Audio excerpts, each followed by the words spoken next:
Welcome to Obstacle Running Adventures. For the past 6 years, we have released weekly episodes covering obstacle course racing, road running, and other adventures.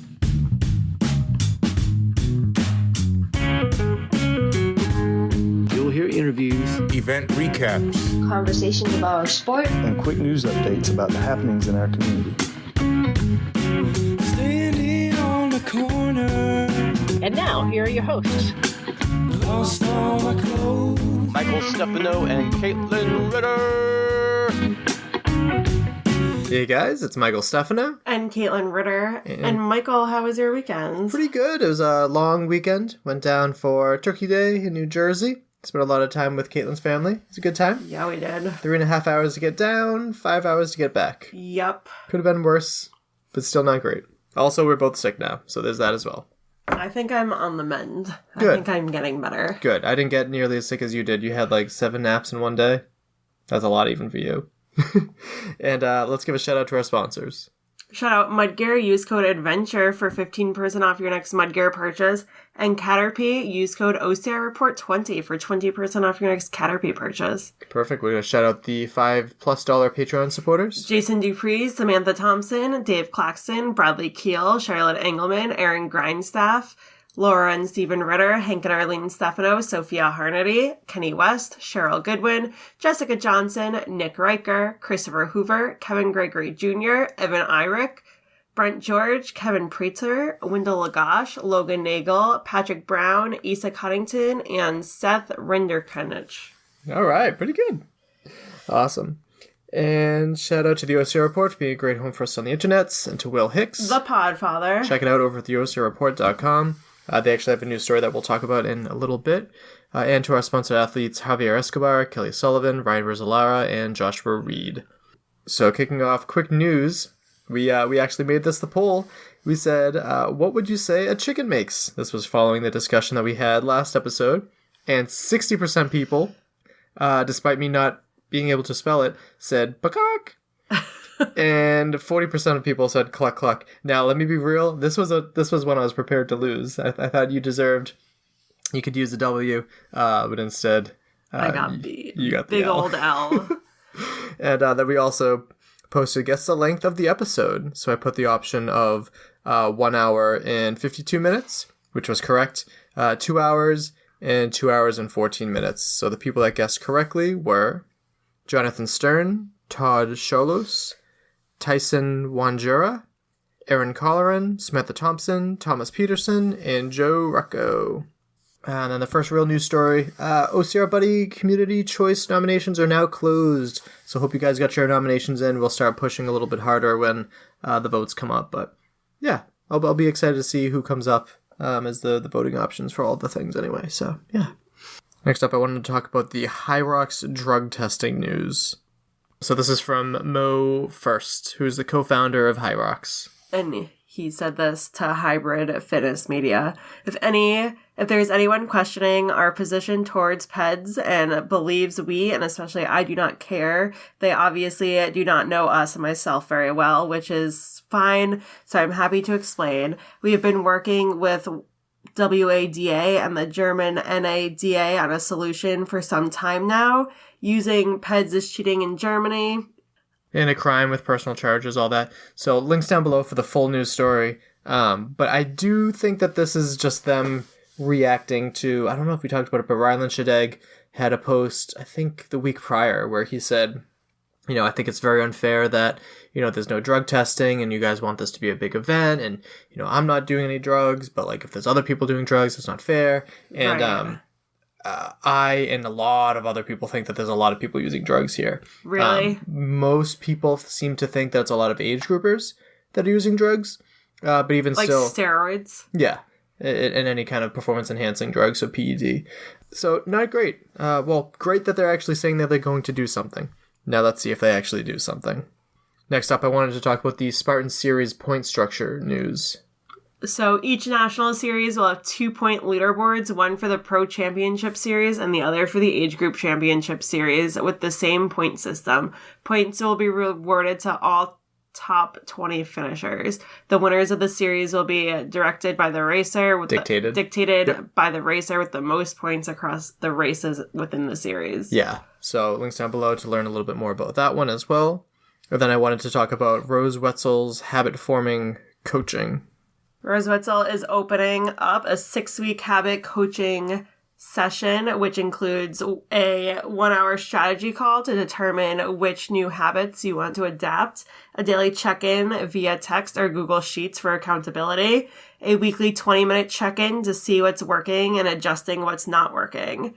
So she said, and if you want something to wrap, if you're gifting this to somebody, she is happy to add in a book that she's co-authored or a small box of grip tools or a personalized letter. Nice. It's really nice. Very cool. And then I wanted to talk about the Black Friday deals that Will Hicks from the OCR Report was very just did a good job putting together. There's too many to shout out all of them, but we will shout out our sponsored ones, which includes Caterpie No Tie Laces. You can save 20% off with OCR Report 20, which is the usual, or you can buy 2, get 1 free automatically. And then, of course, Mud Gear. They are also having a buy 2 pair, get 1 free as well. Or use code ADVENTURE for 15% off your total Mud Gear purchase. Yeah.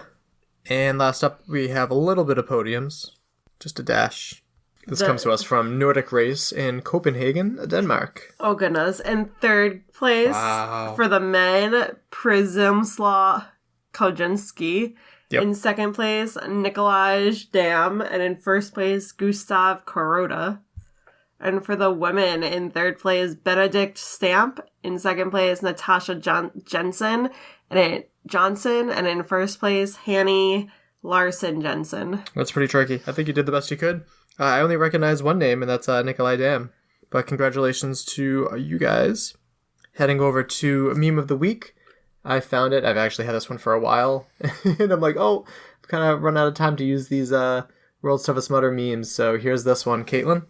It's a guy with no arms and no legs laying on the ground, and then there's a person wearing like a black jacket with a hood on. Like a hood, not a hood. What is that called? It's like if you were to put a blanket over your head, like Stregonona. Do you know what I'm talking about? You're breaking my heart! That's a quote from this movie, Caitlin. This is Star Wars. This is Star Wars. I had no idea. The prequel trilogy. It has Emperor Palpatine, also a Sith Lord, over Anakin Skywalker, who just got his ass kicked. He dies by Obi-Wan Kenobi. It's a whole thing. He does everything but die. But so that it's this scene. He's not dead with his arms amputated. It's Star Wars. It's Star Wars. It's in a galaxy far, far away. But yeah, and then there's like the lava in the background. Okay, so what's the guy with the hood? Palpatine. So Palpatine is saying, "World's Toughest Mudder, mud check. How are you feeling?" And Skywalker, right? Anakin. Yep. Is on the ground saying, "Me in 1978." I don't get it. It's just like, hey, how are you feeling? 1978. Like, he's just so out of it. He has no arms, no legs. It's just... Are they going to ask me the date as a... They might. Oh, I never Sometimes they ask you, like, who the president is. Sometimes, yeah. Sometimes, there's a math equation. You're going to get screwed with the math. As a lot of people it's not spelling. Yeah, a lot of people get hung up on that. There's some reading ones, too. I can read. But, yeah, that's a fun one. I just can't spell. Secret link, there's going to be 5 of them down below. But let's get to what this episode's all about. So, this is part 3 of World's Toughest Mudder coverage, and it focuses on the bar crawl. So please go back to part 1 to hear the episode on the brunch. Sorry, part 2 to hear the episode on the brunch, or go back to part 1 if you want to hear the community dinner or event day audio and interviews. So this is still a somewhat long episode, so feel free to skip around if you want. I split everything into 3 categories. There's interviews before the musical performance, which is Raymond Vincent III, Melissa Linden, Cory Edwards, Charlotte Engelman, Jules Estes, Jake Dean, and Cali Schweikhart. And that's 42 minutes. Then you'll hear the musical performance of Cali Schweikhart singing and Kris Mendoza playing guitar. That goes for 9.5 minutes.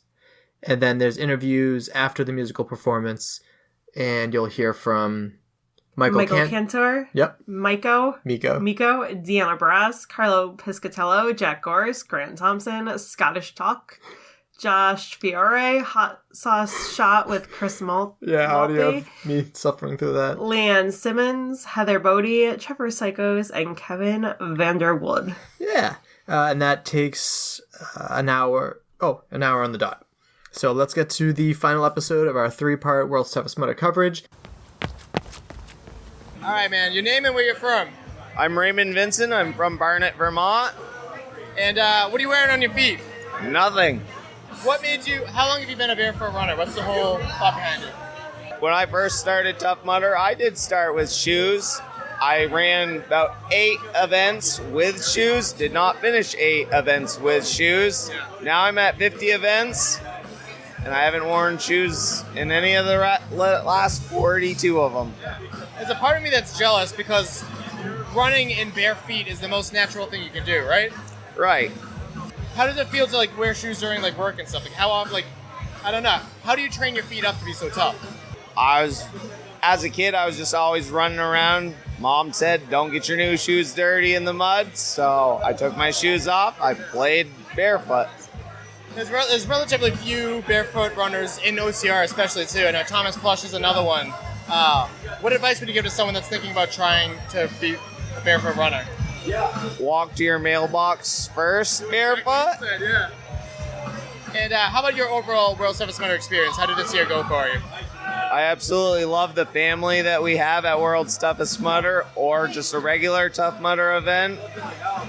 And that's, I guess, where I'd have to put it. How do the obstacles treat you out there? I'm an obstacleist myself. I'm not really a big runner. I love the obstacles, so I favor obstacles over the running. Yeah? Did you have any favorites this recent course? I hit the level up lane on Everest every time. I got it every time except for once, and when I couldn't make it, I had hands there of friends and family to pull my ass up. Isn't that the fucking best? It is. Yeah. And then did you have to deal with any obstacles for any penalties for any of the other obstacles? Grappler once, I took the penalty, and the banana grips kept messing me up, so I took the penalty on that and did the Nickelback haystack a few times. And what did you get for your final mileage? 50 miles. How does it feel to have that brown bib? It feels great. How many times have you run World's Toughest before? I ran since 2016. I've run, except for the 1 year of COVID, which I was not able to do anything with. Yeah, that's impressive. How does this course compare to others? Every course has its own individual goods and bads. I tend to love them all because I'm out here with a great family. Yeah. What other events do you tend to prefer? I know Tough Mudder's fucking amazing. What are some events that you enjoy? I'm a Tough Mudder, true blue, all the way through. That's the only OCRs I do are Tough Mudders. Yeah. And how long ago did you say you got into Tough Mudder? I got into Tough Mudder in 2015. Okay. How did you first find out about them, and how long did it take you to experience how great the community is? I went to work one day. A friend had told me that he was running in a military-style obstacle course, and that I was allowed to do it. I wouldn't have to cut my hair for it. So I signed up, fell in love, and he hasn't run one since. And I just took over the reins, and I've run 50 now. That's awesome, man. It's so funny how a lot of people go through something similar where they do a race and it just clicks for some people and doesn't click for others. What is it about the community that you think clicked so well for you? For me, it was the love I was shown here. Growing up, I didn't have that many friends, and I was instantly friended by people that didn't know me in the start corral, and from there it just bloomed into a big relationship of just beautiful people that I've met. And what are your thoughts on World's Toughest Mudder being in Central Texas next year? Florida? Yeah. Oh, sorry. Jesus, Central Florida. I'll follow it wherever it goes. Yeah. I'm excited. I'm waiting to see what they have for real, true grit for me there. Yeah, awesome, man. Well, great to finally meet you, and keep kicking ass. Awesome. Thank you. Great to meet you. Melissa Linden, New Jersey. And how was your World's Toughest Mudder this year? Hard. It was a really challenging race. I did not meet my goal, but I had a great time, and I can honestly say that for most of the race, I was having a lot of fun. Good. What did you end up getting for your final mileage? 65 is my course mileage, but I've been told that I probably got like 75 or 80 miles total with the penalties. I can tell you that the grappler penalty in itself was 2/3 of a mile every time, so that's a thing. Yikes. I did that one twice, and then I just started using my band on it. It sounds like a lot of people weren't that smart, yeah. I was annoyed because I was getting that one on the first try for my first few laps. Just every time, first try, I got it. And then I think once the rope started getting wet, the weight distribution was different. They started getting tangled, and I wasn't getting it anymore. And I was like, what gives? I have the trick.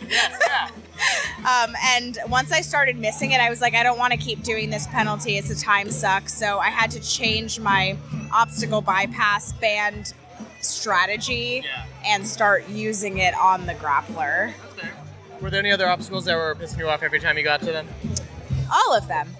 No, not all of them. I think some of the obstacles were discouraging for me as someone who's very enthusiastic about obstacles, and I like to challenge myself with like the upper body rigs, and so like hanging rough and dingleberries are obstacles that I would have been interested in trying, but just the circumstances didn't lend well for me personally. Like hanging rough with the banana holds, I would have consecutive banana holds. Yeah. You could skip it or anything, yeah. Which I would have loved to try that because I feel like there were banana holds on an obstacle last year and I was like, no way. But I think my obstacle proficiency has improved in the past year. So I was really excited about trying it. At least, I mean, if I don't get it, then I don't get it. But I was excited about trying it, and it was really discouraging that it came after an obstacle where I was like crawling on my hands and knees. So everyone who came into that obstacle was coming in with wet hands, and it's like I didn't even get a fair shot to try it. And so that's how I felt about some obstacles that I think I would have enjoyed having a fresh opportunity to try, but didn't really get to try them because I was always coming in with wet hands. Hanging rough was one of them. That was after Augustus Gloop, so I was completely wet for that. Funky Monkey, the change that they made to Funky Monkey, I would have loved to try that one, but my hands were always wet coming from Coach's Corner. And then Dingleberries, they had on the course last year, but with like a rope kind of cargo net. And I was excited because I got that obstacle at OCRWC, and so I was excited to try it on course, but then they did it with ratchet straps instead of a rope, and that was it was too much for my hands at that point. At the time that Dingleberries opened, my hands were already very tired. So I feel like obstacles that would have made me excited to try, I didn't get a fair shot to try them. And that's discouraging for me as someone who's like up and coming in obstacle proficiency. Right. But you did get, 9th overall, something crazy? Like, you did very well. I did, and I wasn't necessarily aiming for a top 10 finish. I had a mileage goal, and I acknowledged that if I met that mileage goal, I might place well. But I also knew that the women's field was stacked. There are a lot of really talented ultra athletes and a lot of really talented OCR athletes, and some people who were really talented at doing both. So I wasn't necessarily expecting a podium or a top 10 finish. And then halfway through the night, when I saw myself in 10th place, I was like, what? And my first thought was, well, I'm not going to stay there. Like, obviously, someone who's ahead of me just hasn't come in from their last lap. But then my name stayed up there. So that was a really pleasant surprise. Yeah. What do you think you'll have to change to reach the goal that you had? Like, what was the mileage difference between what you got and your goal? So my goal was 75, and I got 65.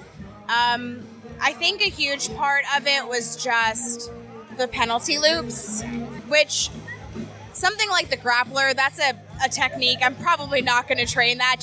I can say that I'm going to practice it, but I'm not. But what I can practice is wet obstacles, just try to get better at wet obstacles. And I can't really control what Tough Mudder does, what obstacles they put there, and what penalty loops they choose to put there. But I do know that I was not coming in with my freshest body. I had a calf strain a month ago, At OCRWC, right. So the fact that I was even able to run today, I'm feeling really grateful. Well, over the weekend that I was able to run, I'm feeling really grateful. But I know that if I hadn't had that, I probably could have done better. My running was definitely slower, more labored. My calf was tight for a while. And then certain obstacles, I felt like I couldn't be as explosive as I wanted to be.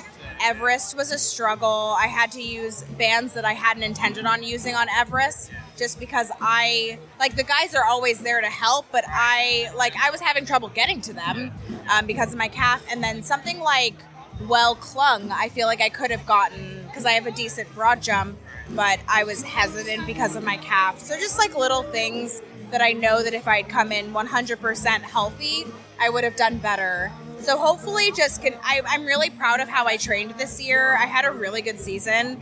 And if I can just keep that momentum going for next year and just not be injured for World's Toughest Mudder, I think that will probably be enough to reach my goal, I'm hoping. And again, you had a fantastic finish. So much that Fran called you out when your age group. How did it feel to have your awesome husband at the finish line there? I loved that. I think it's really, I think it's fun when people see that and they're impressed, but that's kind of our tradition. Yes. And maybe for some people who see us finish every race, it's stale, but it's always exciting for me. Well, the thing is, over this weekend, that's the most miles I have ever run in my entire life. So every time I try a new mileage and then I try to pick him up, it's like, can I? It's still a surprise.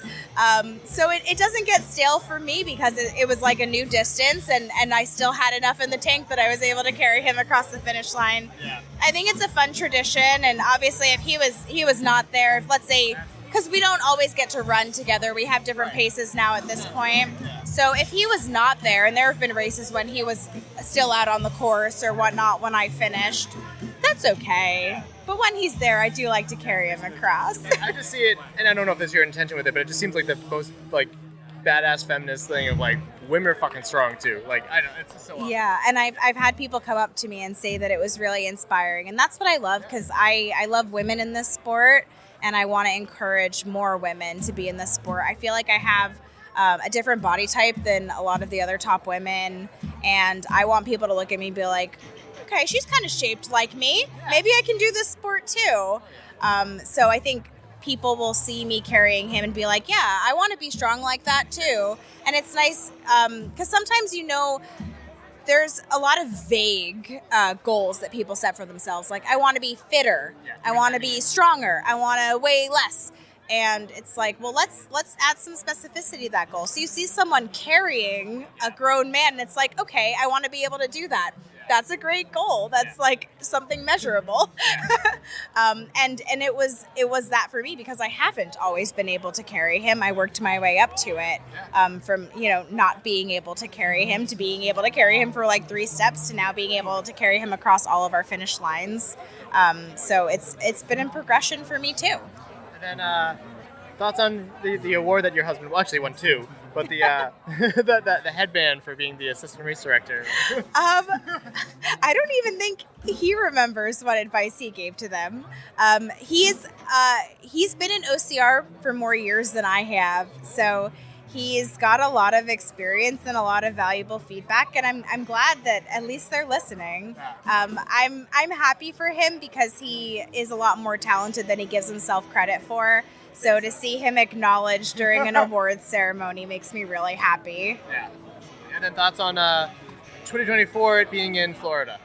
I'm excited. It's nice that it'll be in the same time zone as where I live because my body's a little mad right now between the time zone change and then daylight savings change and then the being awake for 30 plus hours. So maybe being in the same time zone will help. I would like a little bit more specificity on the distance so I can start where in Florida are we? They say central, but is it central like Tampa? Is it central like Orlando? But I'm excited. I don't want to say anything about the weather because that's kind of jinxing it. Tough Mudder is notorious for planning venues that are supposed to be warm, and then we get unseasonably cold weekend, the weekend of Worlds. This weekend was quite warm, so that was nice, but Central Florida does increase the odds for having a temperate Worlds, which is obviously where I thrive. Well, we'll see you there, and hopefully we'll see you guys before then too, but great work. Yes, thank you. Cory Edwards, Oak Hill, Ohio. And how was your World Surface Mudder? It started off really good. About 6-7 hours in, though, I just kind of hit a wall. What did you have for a goal going into this? Goal going into this was 75 miles. What did you end up getting? 55. Still pretty good to be proud of, right? Yeah, still pretty proud of the effort for what it was. What do you think the barriers were that you hit? Was it being warm? Was it the nutritional? Or?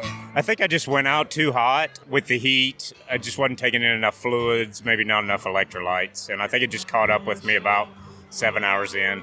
That's really fair, because I remember the start of the race, everyone's like, oh, it's going to be a fast course, this and that. And I'm thinking, like, if it was this hot, I would struggle. I would sweat too much. I would have some issues there.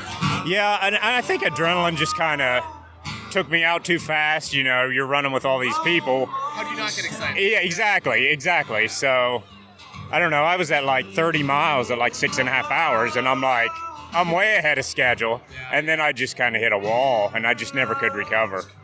What did you think about the obstacles that were out there? The obstacles were great. I did I'd never done operation before, so that was like my favorite obstacle because everybody was skipping it, and I thought it was super easy. So I thought it was just really cool because a lot of people were scared of getting electrocuted. Yes. I love operation because you really get to control if you get shocked or not.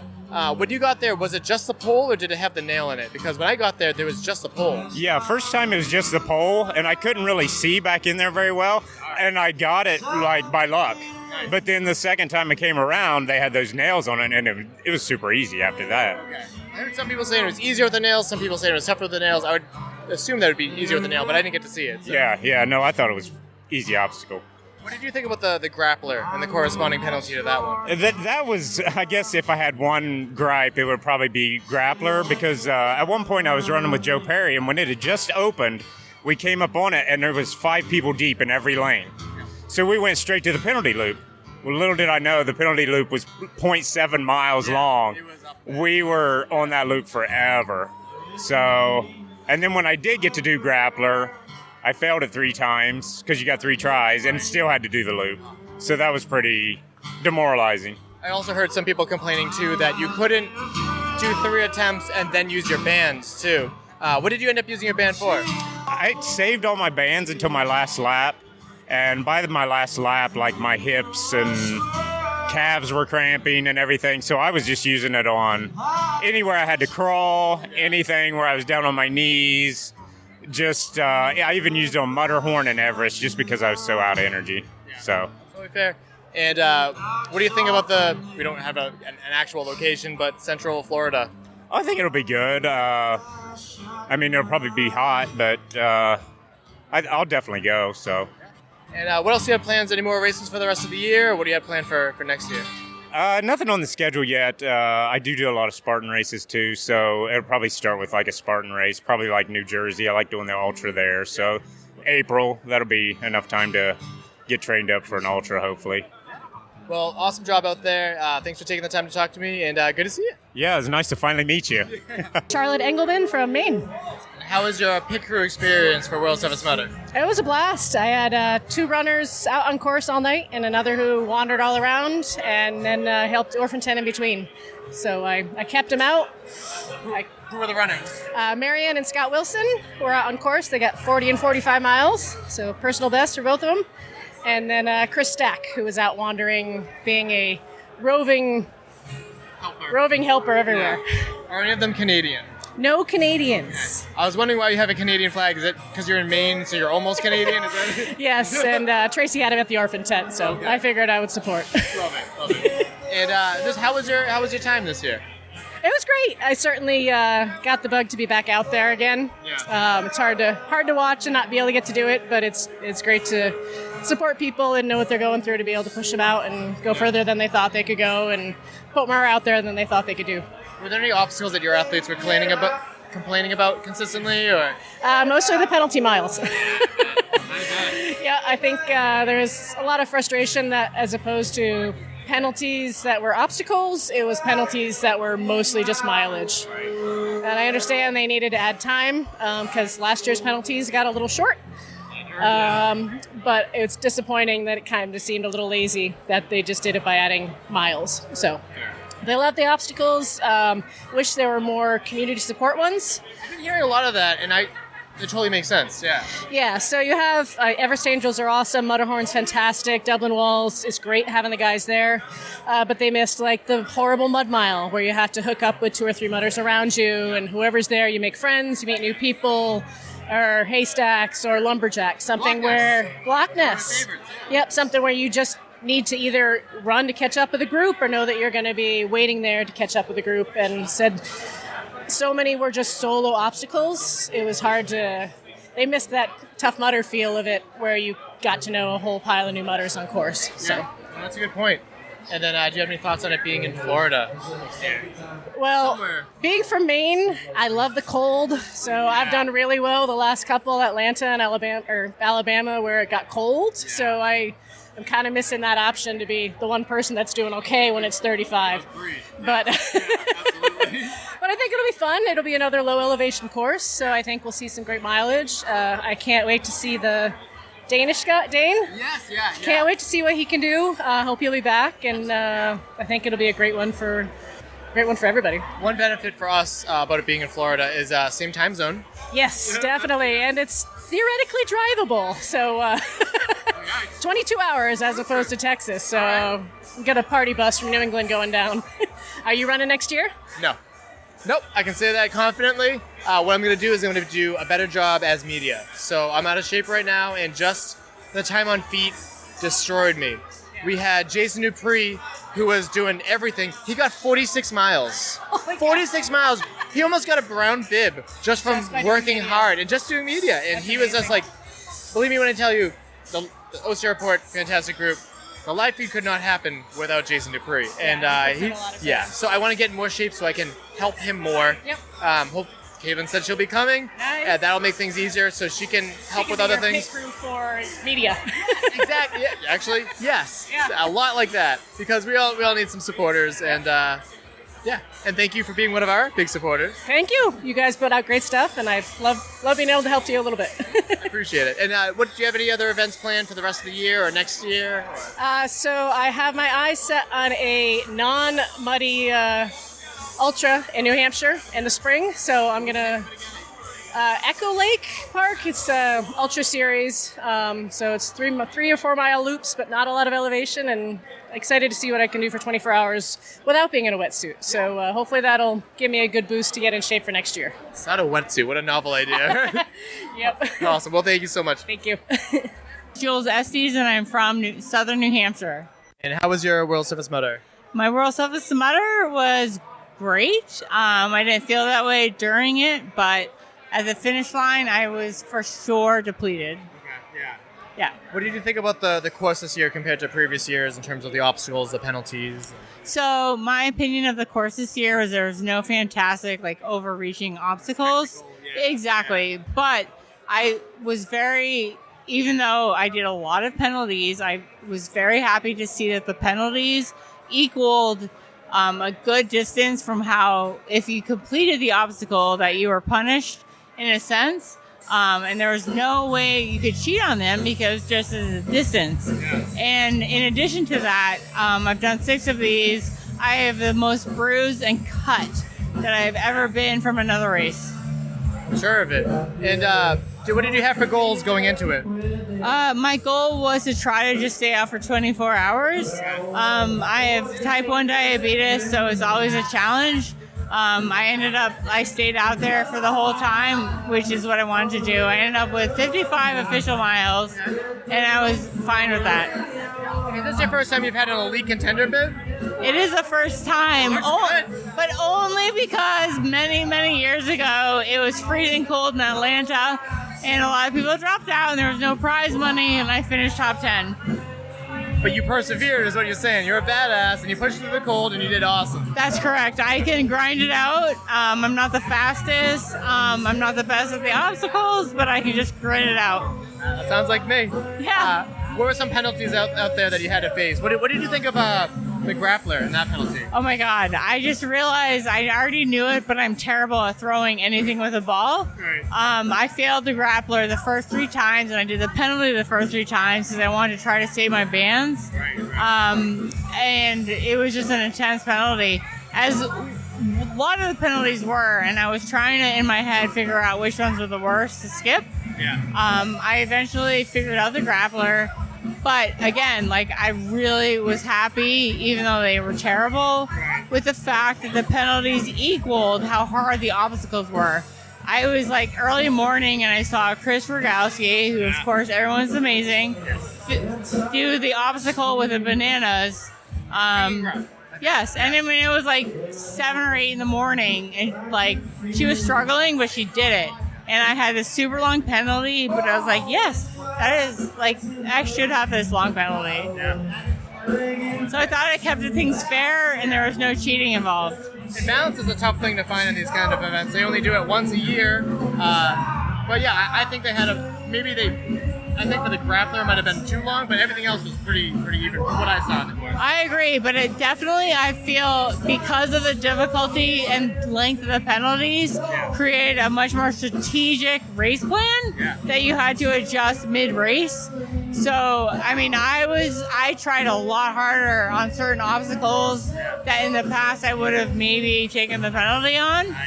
So I did not like doing all those extra miles, but I honestly feel like it was beneficial because it really made you evaluate the course and how you're going to succeed in it. Yeah. And then thoughts on it being in Florida next year? Maybe actually Florida this year. I actually I was born in Orlando, Florida, and lived there for the first 11 years of my life. And 2 months ago, I saw Joe DeSena in Killington, and I had all my WTM gear on, and I asked him if he was going to show up. He said maybe, but that he wanted it in Central Florida, and I couldn't believe it. But when I saw it announced, it seems like he was honest about it. And I mean, I love Florida. For me, I'm an East Coast, so it's easy for me. Yeah, no time zone issues. But yeah, that story kind of confirms what I was hearing too. So it should be interesting with it there. And congratulations, you did awesome. Thank you, Mike. I love it. And you're from my area, so peace. Jake Dean, and I'm from Florida. I just retired out of the Air Force last year. Thank you for your service. Yeah, thank you. So tell us about the Holy Grail this year. So last year we did the Holy Grail, found out about it. I did Spartan race for many years, and then we found Tough Mudder in Europe in 2018, and we just loved the format, the community, and everything. We just felt it, right? And then we found out about endurance series, and we were like, let's try out this Holy Grail thing. But then we found out there was no chalice to go with it. So I made like this makeshift thing I bought from Amazon, and people loved it last year. And I was like, I could do so much better. So what I did was I took 4 months and I went through relentlessly designing every aspect of it. I wanted it to look like a trophy from the front. I wanted it to be able to have multiple years so you could replace it from the back, because not everybody's going to buy one every single year, the exact same chalice, right? They're not going to spend that much money. But if you made something replaceable on it for the year, then they buy the coin and replacement. What I made it for was the community. I wanted the community to have something so badass that every year we could like lift up our chalices at the brunch, at the pub crawl, and that's what this is made for. It's the community. That's a fucking badass idea. I'm a sucker for good design, and I appreciate the hell out of that. So I got my Holy Grail back in like 2018, 2019, and it was very similar to yours. It it's really kind of shabby. It fell apart pretty quickly. Is this the first year where it's nice like this? So yeah, I mean, again, last year we did the Holy Grail. They had the idea. A lot of people wanted to buy the cheap little thing that I brought, and I was like, I could do so much better for us. And Rock Wagon, I think specifically, was the guy that was like, hey, take my money, I'll buy this. And I was like, you know what? I can do so much better for us. I want us to have this awesome thing.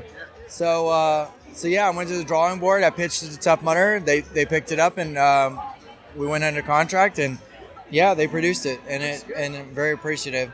It's one of those things, like, it's one thing for someone to say, like, hey, I like that. It's another thing to say, like, shut up and take my money. I want that, right? Yeah, like, how does that feel? It feels great. My biggest thing was not how much money I would make off it or anything like that. And I told them to begin with, this is for the community. And my biggest thing was when we were at the brunch today and I saw everybody having one, well, maybe not even everybody, but like I saw these across the entire, group of people. And I was like, this is something people love and have like in their hand and they appreciate. Like, this is us, So there's a lot of community made things. Like I'm wearing the socks right now. Look, I'm like, I love that. I bought a new hat, right? Like, it's the swag, right? We love the swag, right? And it doesn't matter what it costs to a point, right? But we want the swag. So I just wanted something badass year after year that we can bring and we can like cheers and toast and have a good time. Like this is it, right? After all of our accomplishments, this is it, right? Like this is the culmination of everything that we've done through the whole year. How many races, how many venues have you been to? I've been to 7 myself. I'll finish with 25 races this year. 2 toughest, 1 Infinity, and then Worlds. And there's a lot of racers that do more. There's some that do less. But I wanted us to really have something to celebrate with. And how was your World's Toughest Moto? We didn't even get to that. How was your experience this weekend? It was a great Worlds. It was nice and warmer than usual. The penalty loops I wasn't as much a fan with. I finished with 40. I'm happy with it though, right? Got a nice finish. We get to celebrate together. A lot of it is the community. We have a fun time together. I made 100 new friends on course this week. Yeah. 102 now. Yeah, 102. Yeah, it's amazing. And what do you think it is about this community that's so accepting and amazing? I don't know. It just is. Yeah. Like I did them in Germany to start with. I did them in Scotland, and like those guys, like what really set me was the first time a Scot threw me over the 10-foot wall. And he just grabbed me, and I was like, no, I can get it myself. He's like, no, I got you.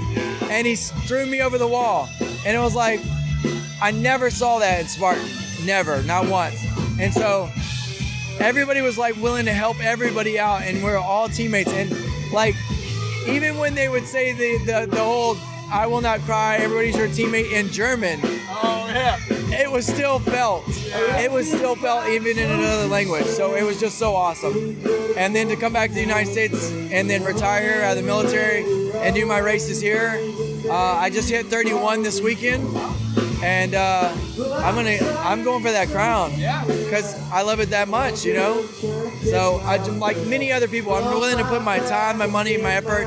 I'm really to travel to get to a place just to do another event. So. And then I guess coming from the military background, where like that it's known for camaraderie too.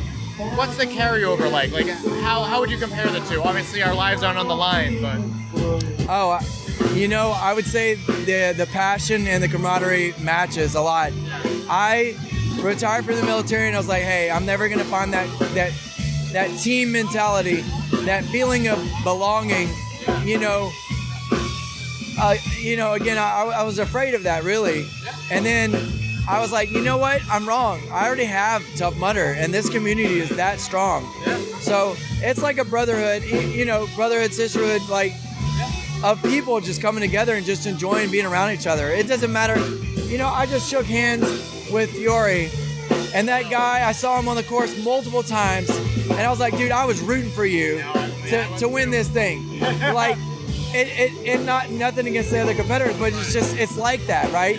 And I've had elite contenders that are trying to win this thing, helping me over a wall, trying to be like, hey, let's go, brother.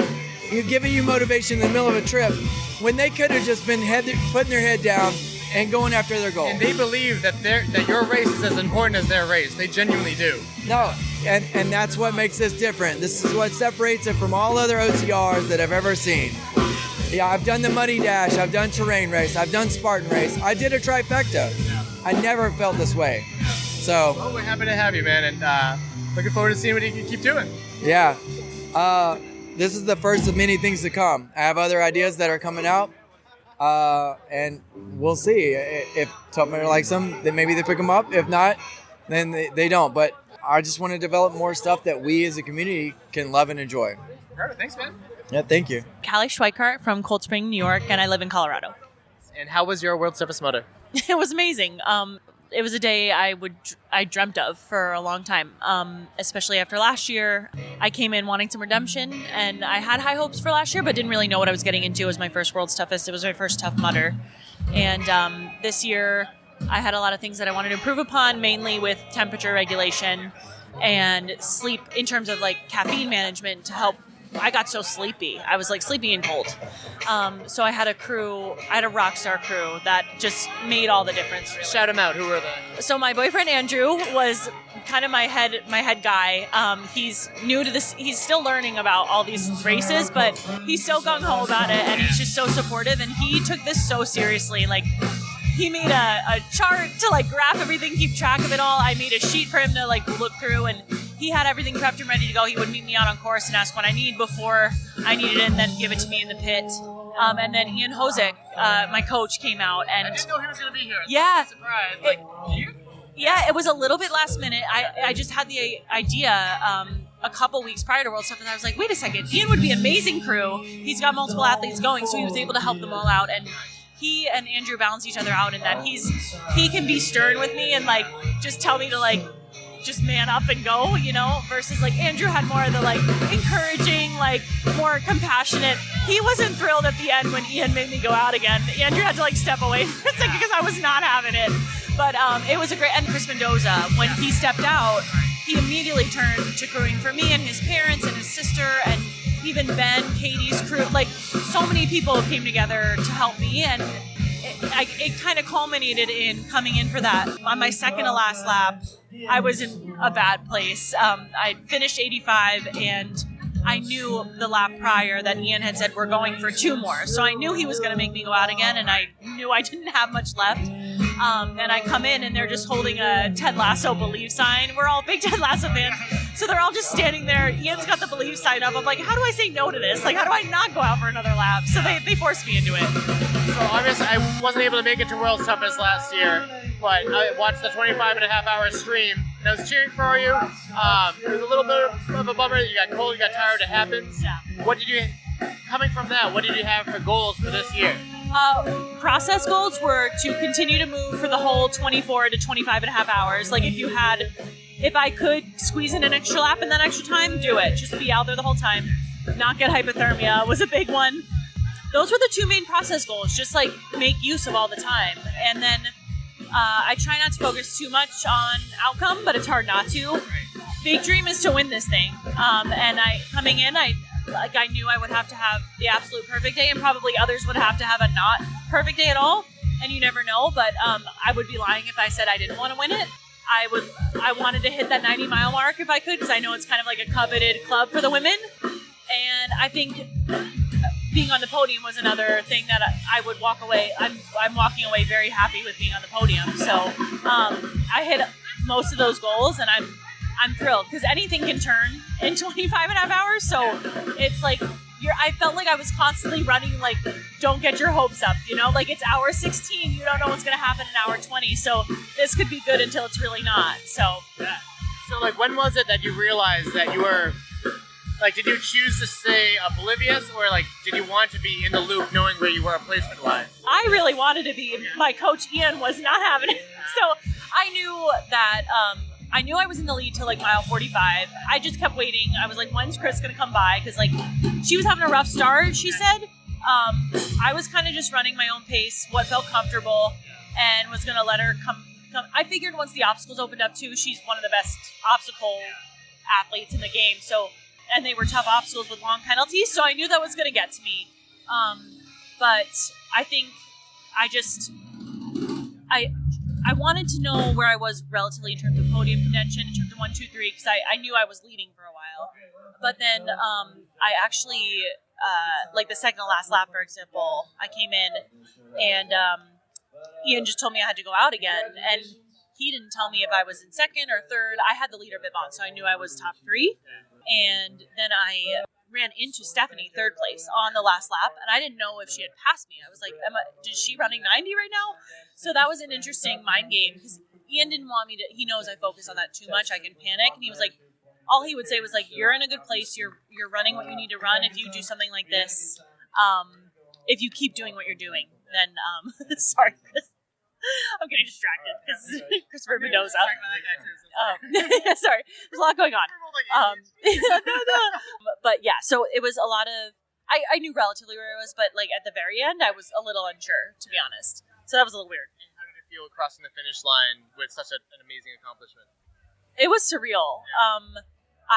It was funny because there was apparently my whole crew was really bummed because they weren't actually there when I crossed. They were watching the big screen, and there was a delay on the big screen, so they thought they had time before I was coming in. So I finished, and I'm looking around, and they're like, "Oh, she's here!" Like, so I had been dreaming of this moment for like 15 hours, and then they weren't there. But then they came right away. It was great, but it didn't really hit me until after we had gotten back to the Airbnb and I showered and everything, and I just started like bawling on the bed. I was like, I worked really hard for this. I put in a lot of work, and it's been a dream for a year now.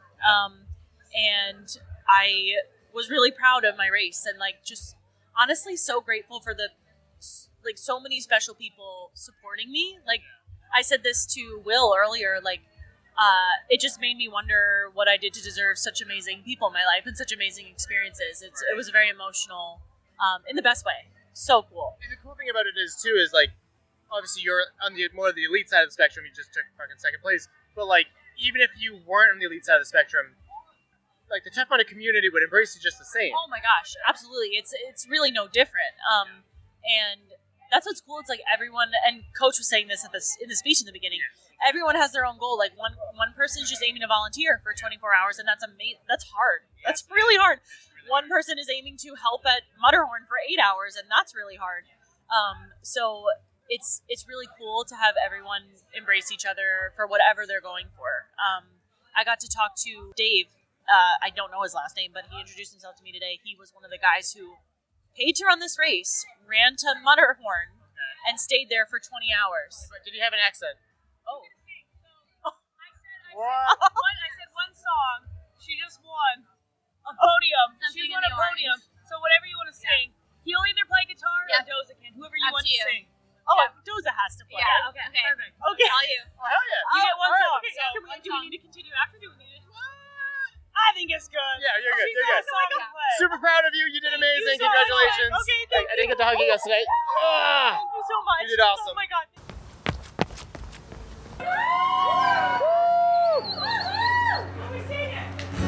Something in orange. All you Tough Mudders need to come out here to listen to your second place Cali Schweikhart. With Christopher Mendoza on guitar. We can't forget that. Christopher Mendoza.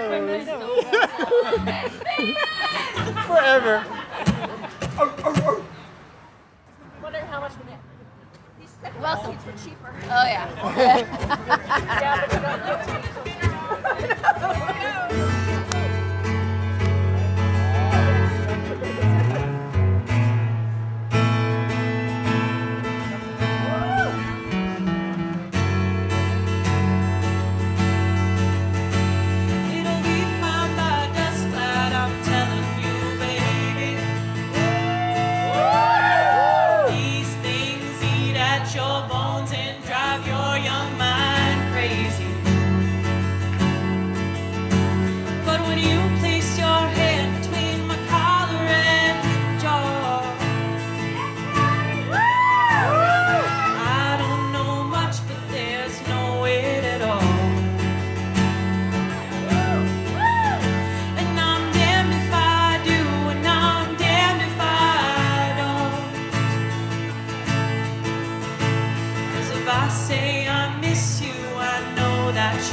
touches all things around.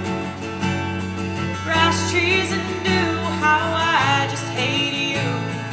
Please turn those headlights around.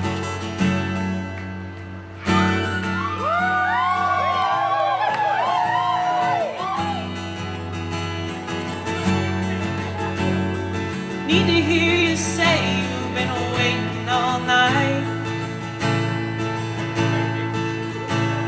There's orange dancing in your eyes from bold light.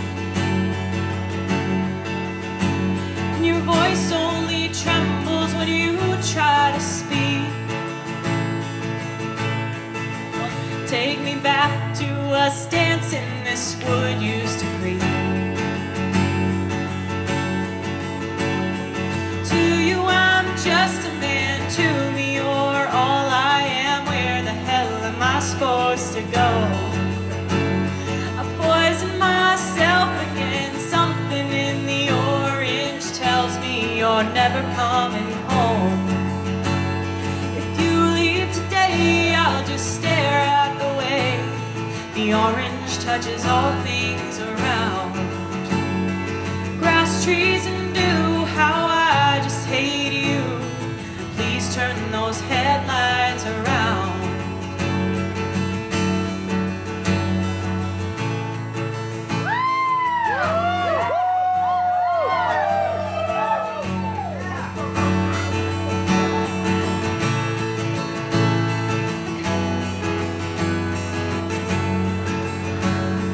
To you I'm just a man, to me you're all I am. Where the hell am I supposed to go? I poison myself again, something in the orange tells me you're never coming home. You leave today, I'll just stare at the way the orange touches all things around. Grass, trees, and dew, how I just hate you. Please turn those headlights around. Please turn those headlights around.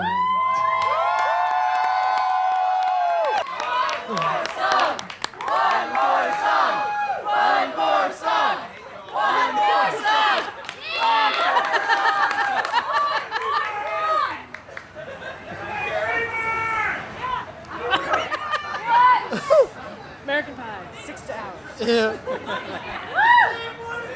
Bohemian Rhapsody.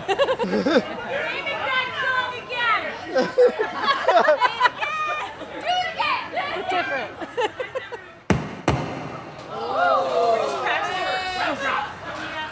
Is that what it's supposed to be? Yeah, we unplugged it. Oh, okay. So I took my medication and I poured my trauma out on some sad-eyed middle-aged man's overpriced new leather couch. And we argued about Jesus, finally found some middle ground and said I'm cured. And I divvied up my anger into 30 separate parts.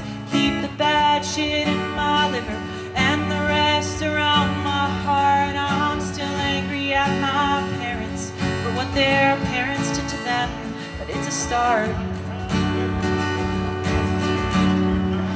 But I ignore things and I move sideways until I forget what I felt in the first place. At the end of the day, I know there are worse ways to stay alive. 'Cause everyone's growing and everyone's healthy. I'm terrified that I might never have met me. Oh, if my engine works perfect on empty, I guess I'll drive. I guess I'll drive. So I forgot my medication, fell into a manic high, spent my savings at a Lulu. Now I'm suffering in style. Why is pain so damn impatient? And like it's got a place to be, keeps keeps rushing me. But I ignore things and I move sideways until I forget what I felt in the first place.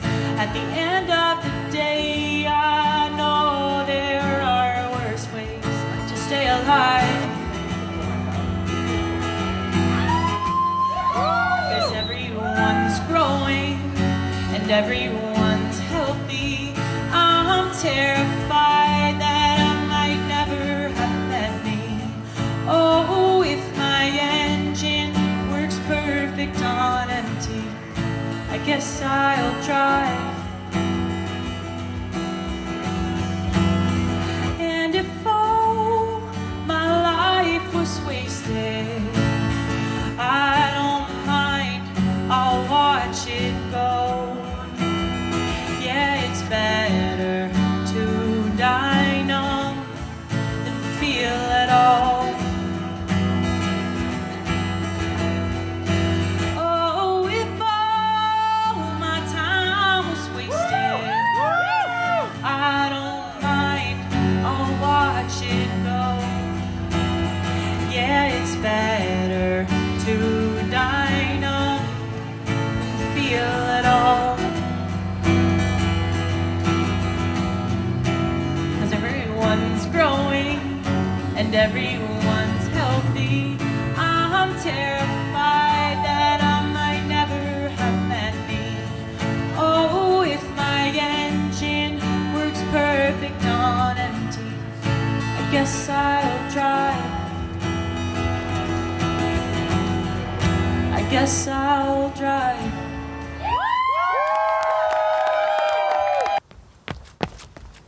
My name is Mike Kantor. I'm from Marlborough, Massachusetts. How was World's Toughest Mudder for you this year?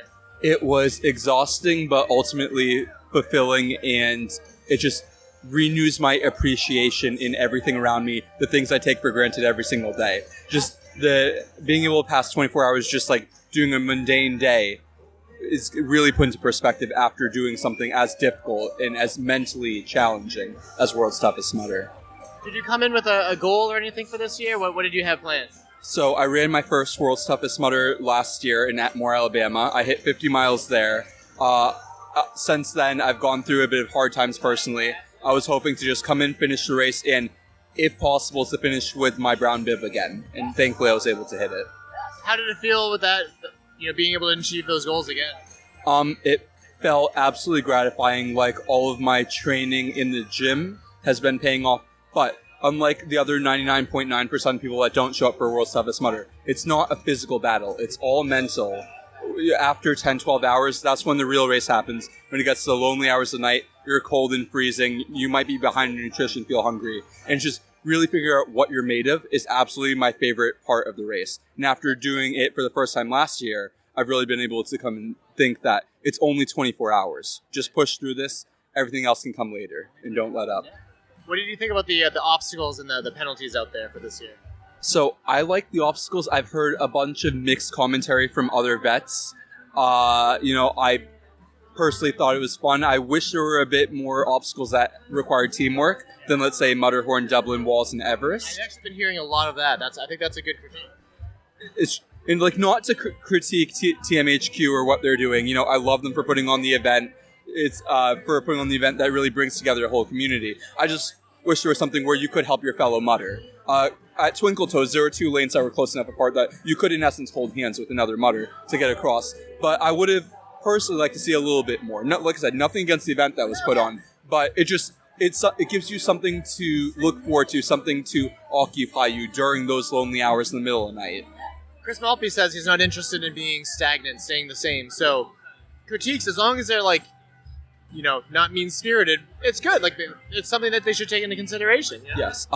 In terms of changing things up, I love that they keep Coach's Corner around because I think it's a great obstacle somewhere midway through the race where you're dark, you're lonely, you've been trudging for, it could be something like 3 hours, kind of getting into that dark spot with the bad thoughts in your head. And just hearing that music, feeling that energy is so welcoming, regardless of the actual obstacle that's entailed. And I think that's absolutely one of my favorites from last year and this year. Yeah. And then explain what you love so much about the community here. What I love about the community is just the giant outpouring of support for each other. There's pit people that stand right at the edges waiting for their racer. But if someone else comes in, it looks like they need something urgent or if they can be helped.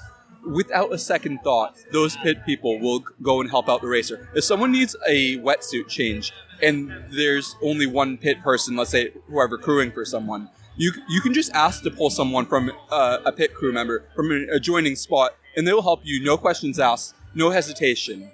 And that's just absolutely gratifying because I come and do these races. My family would never come here to support me. The only reason I'm able to get through these races is I've been adopted into a Mutter family, and there's, in essence, complete strangers to me that are helping me complete this race, and that's what I absolutely love. I feel like I found my purpose, my drive, and my community in the collective community that comes together. What are you thinking about the community rallying around Florida next year? I think it'll be great. I think it'll just be a new state, new venue, hoping that we'll make it a bit more accessible to those coming from, let's say, the UK, so it's not as far of a travel. I hear a lot of people drove for something like 2 days to get to Texas, and that I know there's a lot of racers, at least on the East Coast. I'm hoping it will help bring more people to try out the event, and also people who would never think about trying WTM. It's in Florida. That might be, hopefully, enough of a motivating factor to get other people to come. And then what else do you have planned for events? Maybe, are there any more for the rest of the year? What do you have for next year? I'm doing Spartan Fenway next weekend, and I'm going to wear my 50-mile bib just so that people can understand why I'm trudging so slowly and hopefully not yell at me. And then trail race from Fit Challenge, which they still put on. And the next year, I'm doing basically all the local races I can get my hands on. I'm completely addicted to the sport of obstacle course racing, unashamedly. And, I revolve my complete schedule around it. Remember that.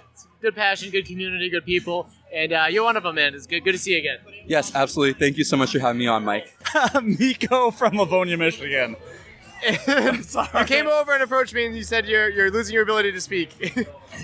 How was World's Toughest Mudder? It was a blast. This community is amazing. I mean, we're at the bar crawl right now. We've lost count how many drinks in. I just did a shot with the race directors, so we're having fun. This is a great event. Oh my god! I'm gonna give her a hug. I'll be right back. Okay. Magic. Keep in mind this is audio only, so it won't catch your magic tricks. What's this from? So it says everything hurts and I'm hungry. What is it from? So it's like my brother came up with this brand a couple of years ago, and I'm trying not to give you a women's shirt. Don't go buy me shirts. No, I appreciate the kind gesture. So last year my shirt was for my crew. I did a backyard ultra, and it's the Kings of the Weekend logo. So the trail, you can't see it because it's audio, but this logo, right? Yeah. And it was emotional support human, do not pet was my crew shirt. And I gave it to all the crews. This year's is everything hurts and I'm hungry. That's nice. I mean, it's just for fun, right? Just I do them just because I'm an idiot and I think it's a great idea. So what's the clothing company? What's the... Thank you. It's my brother does not races. I've taken it over for my race stuff. But he does bar crawls and events in Manhattan, so that's where the whole thing came through, like the hats, the shirts. So decked out. I love it. Yeah. And I don't remember where we were before. I had to say goodbye to Anne Claire and Clifford. She wasn't allowed to leave without a hug. Yeah. So how did your event go for you? 65 miles. I had a blast. It was fun. My goal was kind of 75, but I turned it into having fun and just screwing around and pacing people and talking and enjoying the event. Oh yeah. What did you think about the obstacles and the penalties and stuff that were on the course this year? I think it was a good event. It was, I don't know how to say it. It was true tough mudder. At one point, I talked to Coach. Oops, sorry. Sorry, that whiskey's coming back up. So at one point, I talked to Coach about the cargo net inside Coach's corner. I'm like, it's a little sketchy, and he looked back at me and said, "It's world's toughest mudder." I'm like, "Yep, okay." World's safe, but apparently, according to the race directors, there's no medical incidents at that obstacle all night. So it was a blast, even when it was full of smoke. I don't know if you guys saw it or anything. You couldn't see a foot in front of you, but so it slowed you down. But it was a good obstacle. It was fun. Yeah, it was slow. You had to kind of pace yourself, slow yourself through there, and really good. But one that's been talked about a lot, especially for this year, the grappler. How was your luck with that one? Oh, I failed it once, and it was my own fault. The penalty was, I've heard 2/3 of a mile run, which compared to 2017, like the Funky Monkey penalty, where it was a 3/4 of a mile run, you had to do Arctic at the end, like the turnaround point. Yeah, so you had to run out, do Arctic, and run back. I mean, it was some running. It wasn't too bad. I mean, it's world's toughest mudder. Deal with it, enjoy it, have fun. Like, the penalties weren't bad. The Nickelback penalty was, the generator died, so they stopped playing them Nickelback. Were they playing Nickelback at that? Oh yeah, they were. The first couple laps when I got through. I missed that one. That's actually extremely funny. I did find, and I should have said this to Kris. I don't want to bother him now, but like, they should have a picture of a nickel for the foreigners. Yeah, so like having us try to find. I can't even think of anything. So I don't know who the South African elite was I was running through there with, and she's digging through the bucket, and she's yelling at the volunteer, "What's a nickel?" And I was right. We kind of finished at the same time. We're running the last half of the loop, and she's like, "I didn't know." I'm like, "Okay, that kind of makes sense. Like, they don't know what a nickel is. Just an additive challenge on this. Like, it was kind of like, okay, could they have looked it up? Yeah, but could it was just a fun little extra little twist to that. That was fun. It makes a lot of fun stories too, and the course has changed from year to year, but the community stays the same or grows or gets better. Like, what are your thoughts on the community here? That's why I'm here right now. The community, we're at the bar crawl. It is, I have no idea what time, 6 o'clock. Already? Oh my God, okay. We've been going since 10 a.m. for the brunch and everything and awards. The band has stopped, which is kind of upsetting. There was some good local music here in Did you see Cali Schweikhart play with Kris Mendoza? I did not. I didn't know that would happen. I took videos, and I recorded some audio, so that'll be in the episode too. But it was just so matter of fact, spur of the moment. Like, hey, Katie and I came over and interrupted my interview, which was fine. She's like, "Do you want to sing a song on the stage?" Actually, she didn't ask. She told her she was singing a song on the stage. But really magical stuff. The community all ran over and grabbed chairs. Like, the best people here. Yeah, that is what makes this race so special, is the community. It doesn't matter if you're a first-timer. I'm so proud of all the first-timers who crushed this course. There are so many people who said, my goal is 25. They got 30. My goal is 50. They got it. Their goal is 40. They hit 50. I saw a first-timer, on the podiums, with orange jackets. It was just so special of an event this week. Just to be the people in the community. So they may be a little less special, but what other events do you have planned for the rest of the year or next year? This year, I have a lot of drinking to do and recovering. This is my last event. I normally take it off, and then after Christmas, I start training. Next year, I got Bull State, so the 500K across Tennessee. Oh, nice. I have Barkley Fall Classic. I have a Backyard Ultra, some 50 milers I'm doing. So definitely some good fun endurance events coming up. Awesome. And then final thoughts on World Toughest Mudder going to Florida next year, right?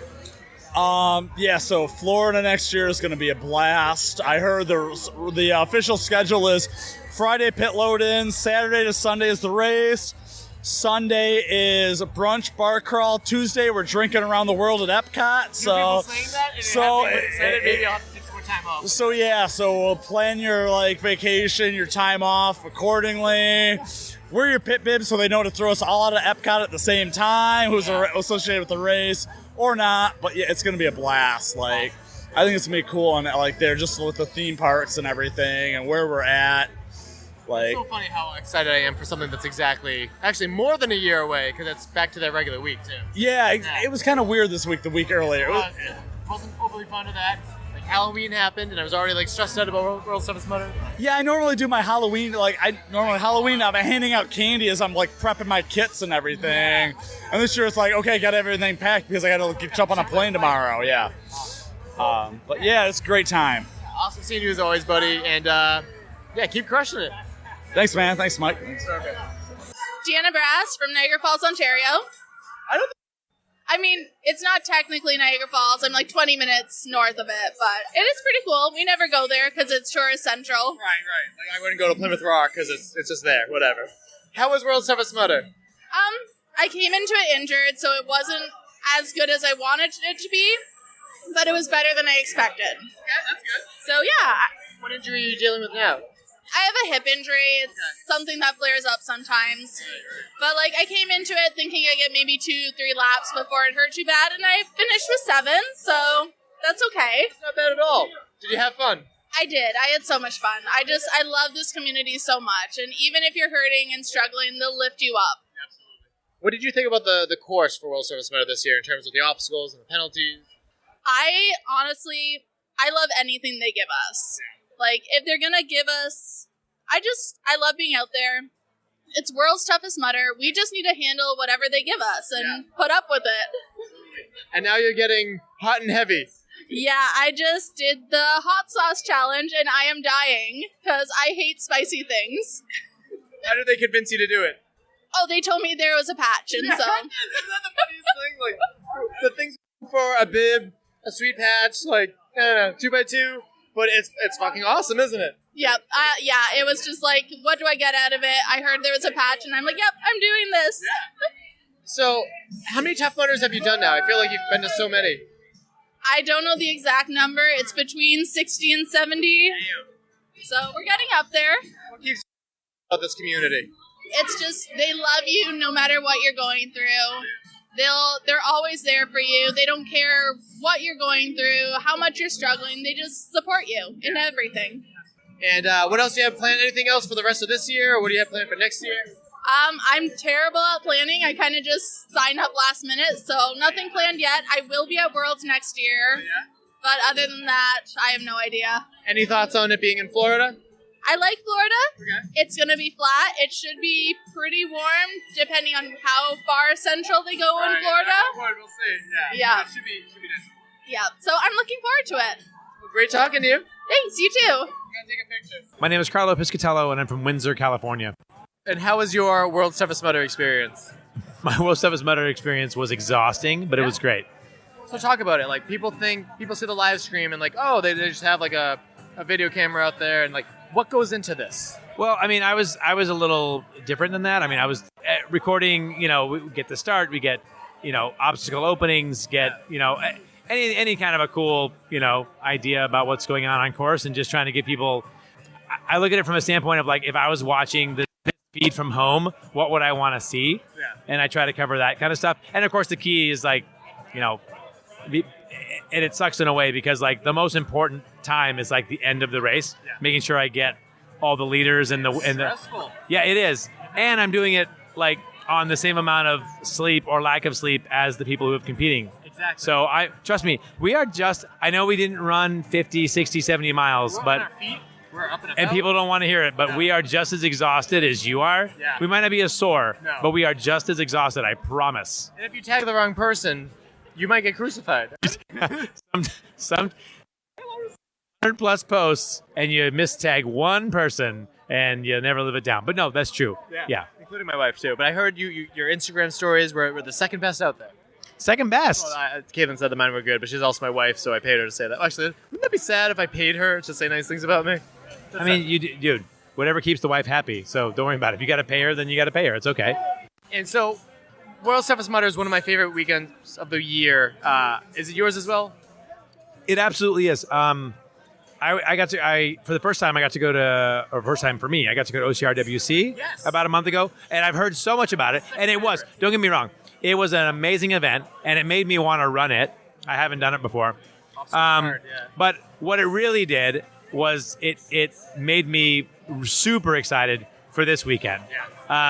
It's a little more stressful. The shorter races as a social media person are way more difficult because like the 3K, I can only get realistically 2 or 3 obstacles, and then I got to hightail it to the finish line because that's my job, and I got to make sure I cover the podium. All the things, yeah. Right. So it's like it's way more stressful because you can miss stuff that you like. World Toughest Mudder. It's like, oh, we didn't get to Augustus Gloop. Oh, we can go back sometime in the next 23 hours to Augustus Gloop. Yeah. So yeah, it's a way more low key. Other than that last hour, it's a way more low key event, and that's what I love about it. Is they have way more freedom to kind of float around and like shoot what we want to shoot. In the community too. I mean, you are a name that's instantly recognizable. back from the Piss and Cox days to even now, you just know everybody, and you approach me, you're like, oh, it's by that person. You say the name, and I'm like, I don't know people like you know people. Like, how does it feel to be like so beloved by the community and welcome? Of course I remember Devils. Of course I remember Devils.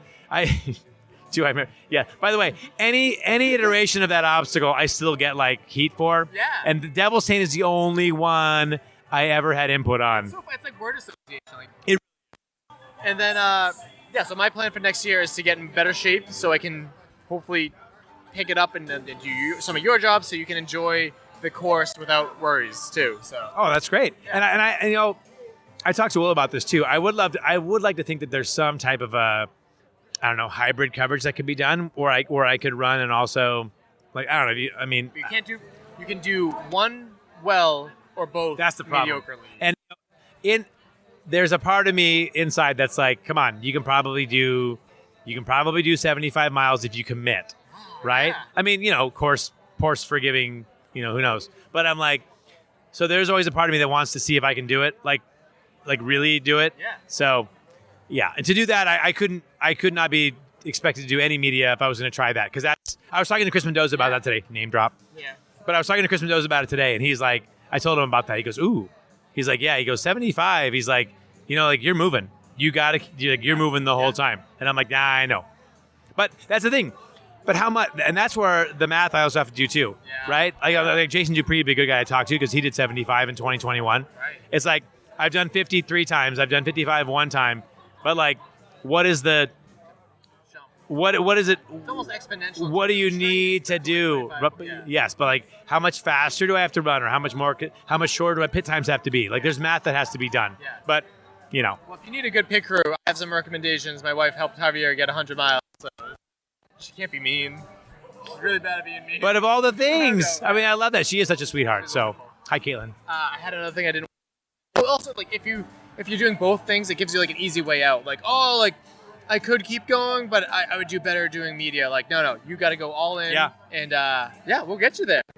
Yeah, I really hope. My body, I about a month ago, I thought I was going to be running, and then my body was kind of like, how about no? Yeah. And so I need to also kind of figure out what's going on with my knee a little bit and get that straightened out. Same. And if I can get that straightened out, like maybe by a little after the first of the year, and I've had numerous people offer like to be like coaching and stuff, which is nice. I mean, they also charge, so it's kind of like, okay. But there's some folks who I would consider, as far as coaches go. So I highly recommend Allison Ty. I'm sure there's other excellent people out there, but she's one that instantly comes to mind. Can we? What's your policy on profanity? Oh yeah, you're good. Okay, so actually, last year after Worlds, I was hanging out with Javier quite a bit, not quite a bit, but a little bit, and I said, hey, I'm thinking about, I really want to get 75. Like, what do you recommend? Don't be a bitch. Yes. He said three things. He said, 1, hire a coach. 2, do every prescribed workout regardless of your feelings. Yeah. And 3, don't be a bitch. Yeah. And I do use those last two, like even like just going to my regular CrossFit gym. Right. There's times when I'm like, you look at it and you're like, I don't even want it, and I'm like, Javier, okay, do it as prescribed. Yeah. Don't be a bitch. Here we go. 3, 2, 1. Yeah. So. Yeah, the coach thing though, but you know what? Allison Ty, I have heard like half a dozen people recommend her. So, and I chatted with her a little bit last year. A lot of other people have. Yeah, yes, yeah. Exactly. Carlo, great to see you again, and keep in touch. Also, I don't know if I've said this on the podcast, but the first time you called us, we panicked because we thought we were wrong. Now that you call us, it's very inviting. Keep calling us. We love hearing from you. Dude, I love talking to you guys. It's like I will do that more often now that I know what I can. 100%. Awesome. All right, bud. Thanks, bud. Thanks. All right, buddy. Name and where you're from. Where am I from? Where your name and where you're from. Oh, I live in Colorado right now. Yeah, I'm Jack Goras, the photographer. Yes, in case you didn't know, the famous. Actually, yeah. How does it feel to like get awards and shit for being an awesome photographer? I don't know. I've only gotten one award, and it was 4 years ago. So I wouldn't say I'm too big of a deal, but I'm just Jack Goras. Just not letting it get to your head. Yeah. How was your World's Toughest Mudder experience this year? I mean, I think it was pretty good. I mean, overall, with World's Toughest Mudder through the years, I mean, I think this was a pretty good one. I mean, not too many issues. I mean, sure, there's some complaints here and there, but I think it was pretty good overall. So being a photographer, obviously you look at the race differently. What were your favorite obstacles in terms of taking pictures? I didn't think I had too many favorite ones this year. I mean, they all seem pretty average to me. Yeah. Versus like years in the past, there used to be like this one super cool obstacle to take pictures at, but nothing. Right. No, the slide you can't really do pictures at. But one that stands out to me was Twin Peaks in 2018. Yes. That was a really fun one to get pictures at. But since then, I mean, there hasn't been too many that are like really stood out to me. Right. And you do a lot of events. You said you're looking more into like other sports and stuff, right? What's your end goal now? Right. I'm looking at doing more professional sports, more mainstream sports, I would say, and just doing more football, soccer, just building my portfolio towards that, because obstacle course racing doesn't really translate into that. So I'm just building more of a Brasz-style portfolio right now. So hopefully shooting more professional sports in the next few years. Yeah, so if you got connections, contact Jack Goras. And also you're doing something extremely badass, again, after you go to Savage, next you're going to Ukraine again, right? Right, so I go to Savage Race in Florida next week, and right after that on Sunday I head out to Ukraine for about 2 weeks. But the details of that are still being worked on. Okay, fair. This is your second time going out, right? Third time. Yeah. So, what were your feelings going in there the first time? Were you nervous? What were your thoughts going into it? Right. I mean, I was pretty nervous. Like, the details of that trip didn't get worked out until, like, the day before I left. So, yeah, pretty nervous. I'm very stressed right now. My mind is all over the place. So we'll see. I mean, I don't know what's going to happen. It's a weird question, but, like, why do you feel compelled to go to Ukraine? Right. So we're at this party right now, and we just take for granted what they are fighting for. I mean, freedom and just living life. It's just really hard for me to sit down and do nothing while these people are just fighting to survive. And I just want to do something and help as much as I can without hurting other people. That's a damn good way to go about it. I know you like to make fun of people, but are you a really nice person deep down? I don't know. I'm just Jack. I'm just trying my best to help people. Well, Jack, it's good to see you, and good to actually like talk to you more, because I know you're always jumping around doing pictures and stuff, but like we're not bunk buddies, but in the same room buddies. And yeah, it's good to talk to you a little bit more today. For sure. Anytime, Mike. Anytime. Subtitles. All right. No, because he's very Scottish. Very Scottish. We're gonna have over this. All right, man. Name and where you're from. So my name's Grant Thompson, and I'm from a little town called Dingwall in the Highlands of Scotland, right beside Inverness. And so this was your first World Toughest Mudder? Yeah, very first time. What made you want to come out and try a 24-hour race like this? I've had my eye on it for a few years, so I realised that like where I'm from, all the races are quite far away. So for me to make my journey worth it, I go for the ultras. And then I kind of enjoyed pushing myself, see how long I could go for, and then obviously doing things like Ultras Infinity, Europe's Toughest Mudder. I was like, I really want to see how far I can go for 24 hours, and this year, quite last minute, I booked it about a month beforehand, and I got in touch with Kevin Calder, one of the local legends, and he decided, you know what, you can jump in with us, stay with us, see how you get on, and I just went, let's do it. And just went for it. So what did you have for a goal coming into this last minute? I actually did. I fully believed I was capable of 100 miles. Even though I've never done anything longer than Europe's Toughest Mudder, I started out really well, but only 2.5 hours in, I suffered from like really bad cramp in my legs. So from 2.5 hours into the race, every step felt like my calves were going to pop. So for me to still get 85, I was delighted, amazed. So with that in mind, with a bit more training and prep, I could have had it because I've been dealing with an injury. And so my only prep for this was running 4 ultras back in the summer. Nothing this sort of distance. Yeah, so to still get 85 miles, I like really happy, really busy, especially like seeing some of the names, some of the pros. So that was a pretty cool experience standing next to like a lot of the pro guys, and just like when I've never done it before, it was like really exciting. So. And I mean, next year I'm getting 100. I'm going for it. I'm getting 100. That's very impressive. This was a difficult course in terms of the obstacles and the penalties. Did you have to deal with a lot of penalties? So it was about 11 o'clock before I hit my first penalty, and it was funky monkey. Going up the rope, as soon as you go, I was like, it's too wet. Yeah. And I was like, oh, it's going to happen. But when I've seen that everyone was taking the penalties, it's a bit more comforting. But so I had about 5 miles in penalty loops. So 85, about 90 miles in total. So to do that first time was, I loved it. Loved every experience. So what do you think you'll have to do differently to reach that goal of 100 miles? Well, next year I'll definitely have to prep more, because obviously this year, as I said, I only did 4 ultras. One was 6 hours, 2 were Tough Mudder Infinities, 1 was Europe's Toughest Mudder. That was back in the summer. So since then I've just sort of ran every week. Yeah, but I've not ran ultras. And again, if this cramp didn't happen in my calves, I fully believe I would have hit that 100 miles. And I know that's a big statement, but that's how confident I was. So coming over, a dream result would have been top 10. So I finished 9th male, 11th overall when you consider the women who are machines themselves, and a cheeky wee second age group. I had first for a while, but as the night went on, I had to lie down for a wee bit, and it dropped down to second. But for the first time coming over here, I loved it. It couldn't have went better, really. So, what advice would you give to someone, no matter where they live, about maybe taking on their first World's Toughest Mudder?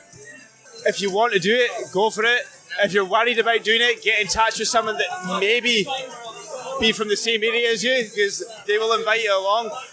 I was coming over on my own. I got in touch with Kevin Calder, and they immediately all welcomed me in with open arms. And even all the locals, when you're out on that course, everyone's cheering for you, whether you're on your own, you're open, age group, doesn't matter where you're from. But I mean, I was literally about to spend a fortune and just go on my own, and the guys were save some money, come with us. So if you want to do it, go for it, but reach out to the Tough Mudder community, and you're probably going to have people saying, come with us, join us, do it, and you've got friends for life. Right? So yeah, I've got nothing but positive things to say about it. Well, great job out there. Thanks for taking the time to talk to me, and looking forward to seeing you out on the course next year. Thank you very much, and I will be hitting that 100 miles.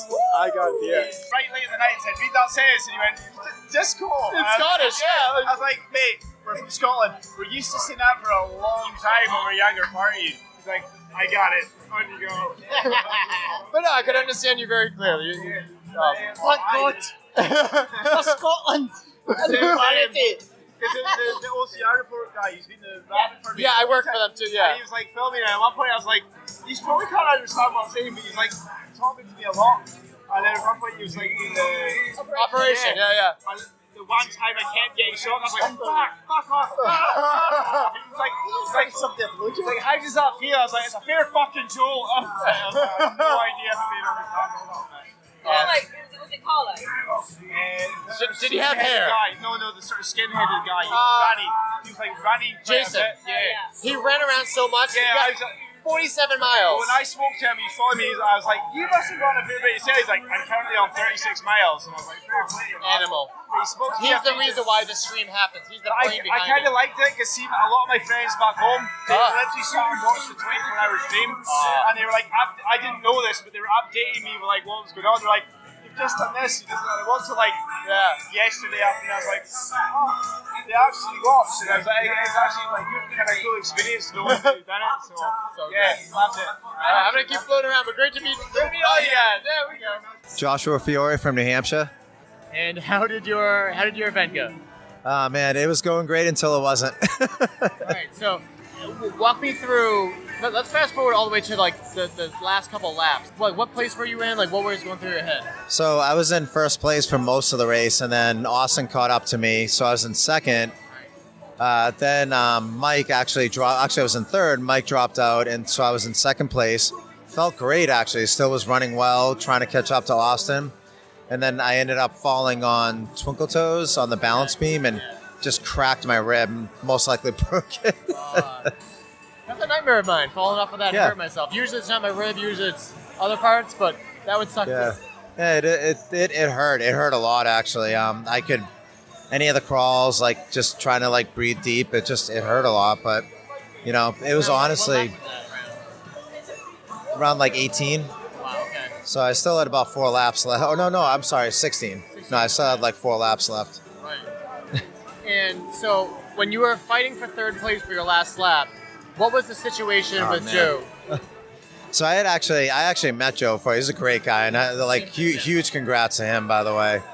So when I got into pit, my pit crew told me he was only 1 minute behind me. So I was like, all right, this is gonna hurt, but I'm gonna run as fast as I can for this last lap, and I did. Yeah. I saw him 2 obstacles in. I saw him like on the first obstacle, so I was like, all right. I just kept putting a gap. Unfortunately, I only had 1 obstacle bypass left, so I used it on the rig. But prior to that, I actually did the lap for Spunky Monkey. So I think that's actually exactly where he passed me. So we've all been, in the OSR report, we've all been discussing this, like, because I was surprised that there was as big of a gap as there was between him and you when there was a fight. I'm like, I don't think you would be one to just give in that easily. You've got a fire in you. And then I talked to DJ Fox, and he's like, oh, yeah, it's just because Joe had good strategy. He passed him without him knowing it. I'm like, what the hell happened? So we I don't know. I heard like all sorts of different stories from there. Yeah. But when did you realize that you took 4th instead of 3rd? After I crossed the finish line. Yes. It was pretty brutal, I'm not going to lie. And now your goal was the podium, right? My goal is obviously my goal is every year to have fun. Like, actually, my mantra this year was smile and have fun. Yeah. Enjoy the community. But obviously, you know, like every race, like when you're competitive, you want to win. Yes. You want to win, you want to get on the podium. So it was rough, I'm not going to lie. And so I love everyone in this community, that's abundantly clear. But like Javier, you, I'd say DJ Fox now, I like even more. And so I had a moment, actually speaking of DJ Fox, in, 2021, when Javier was bumped out of 3rd place by DJ, and my immediate gut reaction is, fuck DJ. Not him personally, but fuck the fact that he passed my boy. He just passed my boy Javier. Yes. I thought the exact same thing. Yes. I mean, Javier and DJ are both my boys. We're from the Beastie Boy crew. Like, I was so happy for. Super drunk. I was so happy for DJ, but at the same time, I was like, fuck, I feel so bad for Javier during that time. Exactly. And so that's how I felt with this. And again, I interviewed Joe. He's a good guy. I expected him to be a good guy anyway. But I got like emotional, and I teared up a little bit, and that was a bad idea for me because I got sunblock in my eye after that, and my eye was leaking for the hours after that until I could take a shower. But it was emotional, and to see you cross the finish line and see the range of emotions flow through your face, and you get upset with yourself, and then you go over to him and you shake his hand, and then you go off and you get upset again. But the moment that you're clearly upset, but you shook his hand, goes to show your character. Again, I met Joe before. We actually trained together on the We new. just talked about you two. I gotta leave. I'm gonna interrupt. I'm so sorry. Oh, I love you, man. Good work. Talking about how I didn't like you at first, and now I love you. Oh man, well that's good. We're just talking about when you bumped Javier out of 3rd place. Yeah, that's how I feel about Joe, but obviously I like Joe too. But can't do nothing about it. Keep doing awesome shit, man. Yeah, we'll see you soon. Yeah. Love you, brother. But so a little bit of similarities there. But going back to the emotions and stuff. Yeah, so I mean, I actually trained with Joe probably about 3 weeks before World's Toughest Mudder. We actually went on the Noob Sanity course for like 10 hours in the pouring rain. So that's how you knew. So I met Joe, and I mean, I already knew Matt, but I met Joe. He was a great guy. Like he actually, of all the people that I ran with, including Jared Newbie. Yeah. He was the one that actually stuck with me the whole time, and I remember thinking, man, this guy's going to do good. He was pouring rain. It was like 30s, and he was like, he never complained. Like, I was like, he's young. He's got appetite. He's going to do well. So he's a good guy. And honestly, like, in the moment, we're all competitors. Like, we want to win. But at the end of the day, we're all friends. We're all family. That's what I love about this sport. Like, it's It's not like other sports where like there's true, like animosity between athletes. Everybody loves each other. Yeah. We friggin' battle it out there on the course, but man, we love each other though. You battle out there in the course because you love each other, because Exactly. you want to beat each other at your best. Oh, absolutely. I mean, when I thought I had second place locked down, I wasn't even going to go for 100 miles until I heard that he was like gaining on me. And then Mike came out of nowhere from Denmark, and I was like, all right, I don't care if your rib is hurting, you got to friggin' just power through. Now for the question that last time I asked you, I feel like we were a few feet from here. You know what I'm going to ask, so just answer the question. Individual coming back. Oh, man. The game plan initially was not to come back, but I hate you. In fairness, you said it. Most likely. Yeah. And honestly, like, it's okay if you want to come back and experience in a different way with our team. We're just as happy to see you. My initial plan was just to pit and just have fun, like on the other side of things next year. I've been doing this I'm 42. I've been doing this for 10 years, but I love this competition. I love this race. So most likely you'll see me back. And what else do you have planned for anything left for this year? What do you have planned for next year? No, next year, one of my, I guess you could call it like an A race is for France for the Spartan Ultra World Championships. Oh, yeah. I mean, that's a mount. I love mountain races. So, yeah, that'll probably be one of, it's good. It's good timing. It's good space between that and World's Toughest Mudder. So I'll be able to get some good block training in, good speed training in, and then just work on flat for Florida.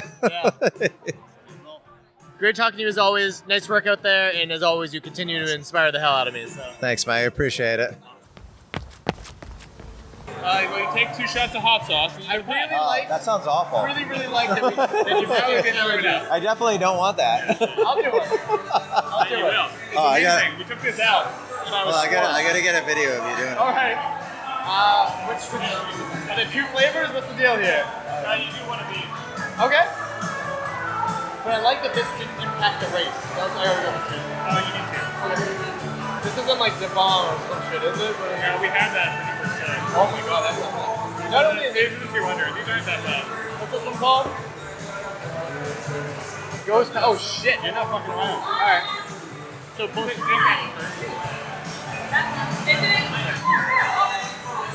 spicy? Oh shit. And then California, Mississippi. 1 Mississippi, 2 Mississippi, 3 Mississippi, 4 Mississippi, 5 Mississippi, 6 Mississippi, 7 Mississippi, 8 Mississippi, 9 Mississippi, 10 Mississippi, 11 Mississippi, 12 Mississippi, 13 Mississippi, 14 Mississippi, 15 Mississippi, 16 Mississippi, 17 Mississippi, 18 Mississippi, 19 Mississippi, 20 Mississippi. I really felt like I missed some numbers there, but I think I got it. Nailed it. Oh man, that was good. How was it, Mike? Spicy. I interviewed Deanna Brasz right after. She's like, you gotta give me a moment. I get it now. Oh. What I love that that had no bearing on the race. Yeah. One additional challenge. Yeah. Oh, if fish is alright. I feel even more warm and fuzzy inside now. Yeah. Good for creating holes and ulcers in yours. You had a good time? You happy with a good time? How you feeling? Other than my rib, good. Yeah. I went to go jump for the other side. My name's Leanne and I'm from the UK. And how was World Toughest Mudder for you? Interesting. So what did you think about the course, the obstacles, the penalties? It's a good question. I thought the course was great. Some people might say controversially, as much as they sucked, having penalties that encourage you to try and do the obstacles, I think is absolutely the right way for it to be. Maybe not necessarily just mileage based. It could be about time based, but definitely I think that was good to see. For me personally, I struggled with the heat to begin with. So my two previous have been Atlanta and then last year in Pensacola. Turns out I deal better with the cold than I do the heat. But no, I mean I enjoyed it. I love the event like what makes this event amazing is it's hard, but it's also the community. And it's not, community's the wrong word, it's the family that you have out on course, that you have in the pit, that you have with complete strangers. And on speaking to other people that have done events like this, you just don't get that anywhere else. And that's what makes it the event that I keep coming back to. And just like the memories you make are memories for life. Oh, absolutely. Absolutely. I mean, I meet people here that I may not see for another 12 months, and you greet each other like old friends. And you have those moments out on course, you have those moments that absolute core moments, core memories. And it's hard, but it's, until you've done it, you can't really understand it. But it's brilliant, and I love it. What are your thoughts on it next year being in a place which also may be warm, Florida? I'm going to think about that more on the plane ride home. It's always good to see a new venue. Certainly for me, I need to look at mistakes I made this time round that I need to reflect on and learn from. I mean, we all do. No race is ever perfect, right? And it's about figuring out how to make yourselves better. So, I'm looking forward to it. I always am. As soon as this is over, it's back and try and figure out what you do for the next one. And you also won an award. You're the champion for the Women's Holy Grail situation, right? Yeah. Yeah, that was pretty cool. Melissa, who is amazing and came in second, has given me a real run for my money this year. To be fair, I wasn't expecting to get it this year. So I first met Melissa last year when we were both in the running for it last year. No, Melissa Linden. Oh, Jesus, okay. Yeah. So we met last year when we were both in the running for it, for the first one. And I got it last year. And then they announced it a lot earlier this year. And we've just kind of it's been really close. But the results haven't been updated. So we've both been like, we don't really know where things are. And it was completely unexpected, but it's been really close. Like, there's 5K between us. And she's amazing. And I would have been, to be honest, equally happy to see her get it than managing it myself, because what she's done is incredible. And she's just such an amazing person. But it's been a lot of fun, and I love what these races bring. Like, the endurance series for me is what it's about. It's made me be a better person, be a better runner, be a better athlete, and just meet more cool people. So do you know what the final mileage was for your total versus her total? Do you know how close it was? There was 5K in it. Oh, okay. Yeah, I think she was. I have it on my phone. It's around, Yeah, so I think she was. It was around 400K, I think. So I think she was 3. There was 5K in it. Like, if she had got another lap in this weekend, she would have had that. So it was really close. What advice would you give to someone that's thinking about doing their first World Toughest Mudder? Sign up. Yeah. Sign up. Expect the unexpected. There's all those cliches that we have about it, but if you're thinking about doing it, just do it. Whatever you think it's going to be so much more, but it's going to be the best thing you've ever done. Yeah. And the only way to come and experience that is to come and do it. But take it seriously. Don't think it's going to be a walk in the park, because it's not.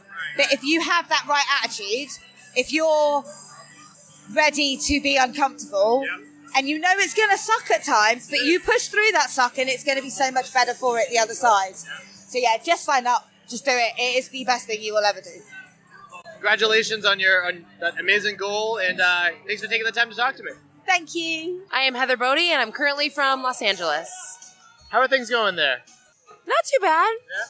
Always sunny, but also we had a lot of mosquitoes, which sucked. So, yeah. How was your World Toughest Mudder experience this year? It was rough. I'll be honest. It was different than... This is my 5th World Toughest Mudder, and I experienced a mental wall I've never experienced before. That was really rough to get over. And then I had a physical wall, but I took a nap and got over that. But, it was rough. It was rough, but you know what? I finished, and I'm happy with that. What happened with the mental wall? I hit a spot. It was probably 10 or 11 at night. And because it's a very long story, but long story short, I haven't been training well in the past couple months. I've been kind of in a depressive down spiral, and I thought that Worlds would pull me out. And then during the Worlds event, there was one lap where I kept waiting for it to kick in, because I've done, 4 Worlds prior, and I kept waiting for that moment to just like kick in and get in the rut and like get in the thick of it and just get in my groove and go. And I just couldn't get into it, and I couldn't catch that mental swing that I'm used to. Yeah. And there was a lap, I got to the top of Grappler after doing the penalty for the second time. And I just sat there and I turned my headlamp off, and I was like, I don't want to do this. I don't want to be here. I don't like any of this. There's no redeeming qualities. And it was really, really hard. Yeah. And Hannah Carta passed me shortly after. And she was like, hey, how you doing? I was like, not good. And she asked why. And I said, it's a mental thing. I can't get the mental game to click. And she said, well, what is your why? And I thought about it for a second. I was like, I don't know. I don't know why I'm doing this. Yeah. And she said, and because she's, cruising, and so she kept going on her way. And she said, okay, well, find your why. And I couldn't find it. And so that was my lowest point. So that was a big hiccup in my race. Yeah, but it didn't take you out entirely, right? Like you can't continue. Correct. Yeah. Yes. You know, Tyler Bierman, great guy, but like he couldn't find why, and he just couldn't stop. Like, yeah. How did you get back into it? So I got back to my pit after that lap, and I got back to my pit, and I kind of poured out to 2 of my pit crew members, and I was like, I'm in a bad place, and I do not know how to get past this. This is bad. I cannot go back out right now, because if I go back out, I might DNF. And I told them, I was like, I need someone to go with me. I don't want anyone to sacrifice their race, because that's not fair, but I cannot go out alone. And they were kind of talking and conversing, and they talked to Christopher Mendoza. And I believe it goes Christopher Mendoza. Exactly. And he has a friend named Leah. Okay. And this was her not only first Worlds, her first OCR, her first Tough Mudder, her first everything. Why didn't he mention her? I know. And I think she has left at this point, but she was here earlier. She was running about my pace. Okay. And they were like, you know what? She's almost back. You can go with her. I was like, you know what? If she's down, I'm down. And I went out with her, and it was like a game changer. Yeah. She was just such a positivity and a light. Oh, yeah. And she, I was kind of sinking into this darkness, and she pulled me back out. I still had a physical crash, so I ran about 2 laps with her, but I still had a physical crash where I needed to just stop for a minute and rest. Yeah. So I rested for about 2 more hours while she did a lap.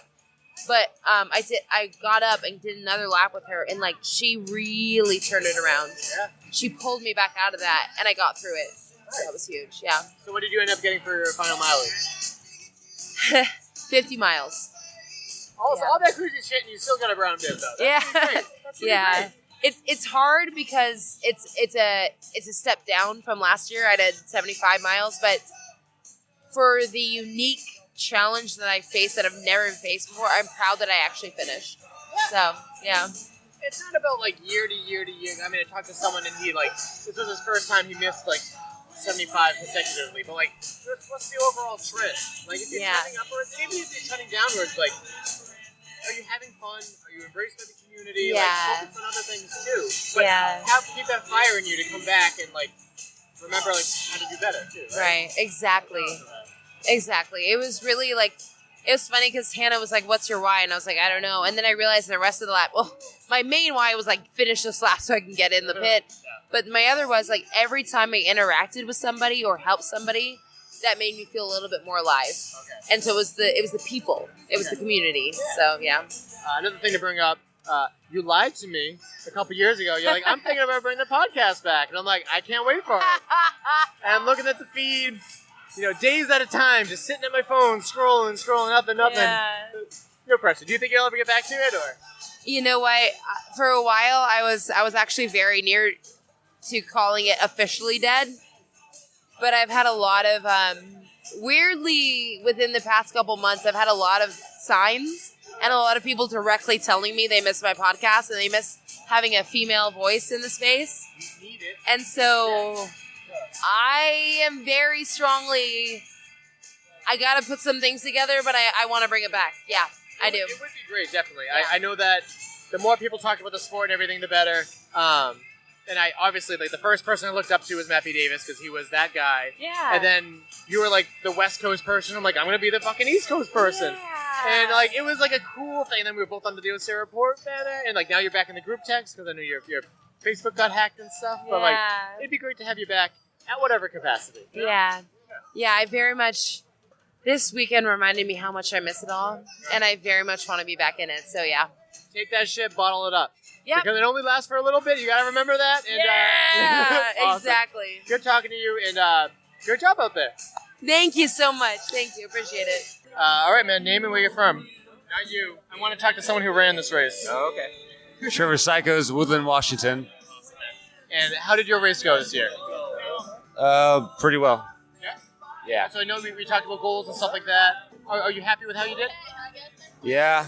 Well, so like my goal was 100 miles, right? I was on pace for that for 12 hours, but then I crashed and burned. But then again, I went to sleep. I woke up and I got to spend the next 6 hours with the community and just having fun. And actually, kind of brought me back to the roots of the whole race. Come here, have fun. Yeah, that was my next question. Just the amount of fun that you have in taking on these. Because obviously you come back, you're a competitor, you're a fantastic competitor, but the fun of the community and everything too is just a healthy blend of both, right? Yeah, exactly. Yeah, I mean, you can't compete every year, right? Sometimes it's good to just have an off year and enjoy life. So we talked about like you being a father, which again, congratulations, it's super exciting. And it makes you realize like how kind of silly everything can kind of be, but also like, do you feel like just being like a role model to your kid? Like, do you feel that at all yet? Oh yeah, definitely. Everything I do, everything I do, he does. He like he goes and he watches me play lacrosse. When we get home, he goes and he grabs his stick from the bucket and runs around trying to scoop the ball up. Like he wants to play too. Yeah, he's a smart kid. But the one thing about this year is like every other year, people are like, "Yeah, go Trevor, like go chase him." But this year, everyone's like, "Hey, congratulations, how's your kid? Congratulations, how's your kid?" So I'm like, how am I gonna race when just thinking about my kid? So kind of like, yeah, it brought me down to ground, and just it's a roots year. Just go back to your roots. That's awesome, man. What else have you been up to? I know you had the podcast a little bit with your wife too. Yeah, we got it going. We did like 4 episodes with Javier, Amelia, Atkins, and then we got invested. We got invested in the baby game. That's a job in itself, man. Absolutely. We want to pick it back up here soon. It'd be great. I listened to all of them. I enjoyed it, and I think you'd be great for podcasting because it is an ultra marathon out of spring. Yeah, Stephanie floats it, and I just say dumb shit. Very good. And do you have anything else planned for like next year, or what else is upcoming for you? I'm definitely coming back next year. My pit crew's coming back, so we're gonna come back, and they're gonna make sure I don't do anything dumb again. And I don't know. I'm gonna see if any opportunities pop up. Actually, talking to Kris Maltbie, and he's talking about doing a swim run in Sweden. So I might just go jump in that. So kind of trying to stay flexible and see what comes my way. Great seeing you as always, and nice work, man. Cool, thank you. My name is Kevin VanderWoude. I'm from Swansea, New Hampshire. Oh, pretty close to me. I'm from Taunton, Massachusetts. Nice, so right in the nice, area. absolutely. How was your World's Toughest Mudder? It was a good year. It was good. It was my second World's Toughest Mudder. I came out here with 2 goals. Okay. I had 2 goals, get 75 miles. I wanted that silver bib, and I wanted to get on podium. Yeah. So I came in with 14 laps, but I got second place on my age group. Hell yeah. So it went on. I'm gonna say it went all right, and I stayed out all 24 hours. So yeah, I'm gonna say it was a success. Yeah, you're feeling good about that. That's awesome. I am. Thanks. Cheers. What are some barriers like that kept you from getting the 75 though? I mean, it's a crazy goal, but yeah. I'm gonna say partially pit times. They can always be fine-tuned, right? Right. Always be a little better. Some stomach issues. So that says what? I'm hearing a lot of it, but I would say that's got to be understanding what nutritional needs your body needs for that type of endurance event. Right. So, yeah, you drink a bunch of Gatorade and electrolytes, maybe too much sugary, shitty drinks. Right. And in the heat, too, people are sweating more than they expected. Usually, World's Toughest Mudder is a little colder, and today this weekend was pretty warm. It was. In fact, hydrating enough doesn't seem to be a problem. I drank a lot, but it's what I drank, what I chose to drink that I think made the difference. So I'm going to try to smarten up. And it's great to have a goal that you reach, but still stay hungry for next time. You plan to come back? I'm really hoping so. Right now, I'm going to say yes. But I will admit that between the hours of 1 a.m. and 6 a.m., 2 days ago, I said to myself at least 100 times, I am pitting next year. But no, I probably won't. I'll be back. And also, if you do come as pit, it's totally valid. It's another way to enjoy this experience, and it's a hard event in itself to stay pit because you're not moving anywhere, more or less. You're kind of staying in the same area. It's a hard thing to do as pit crew as well. I have been pit crew in the past, and I'm happy to help my friends. So it's kind of a win-win situation. So many ways to enjoy it. And what advice would you give to someone thinking about tackling their first World's Toughest Mudder? Wow, doing your first World's Toughest Mudder? How do you prepare for that? Well, here it is. Get the Holy Grail pass and set yourself up. Do an 8-hour, do a 12-hour. If you can do that 12-hour overnight, you are ready for World's Toughest Mudder. And what else do you have planned? Any more events this weekend? What do you have planned? This year? What about next year? Gosh, this is kind of a wrap for the year, isn't it? For the OC, for obstacle course racings, but World Ninja League, that's on. So my next comp is next Saturday.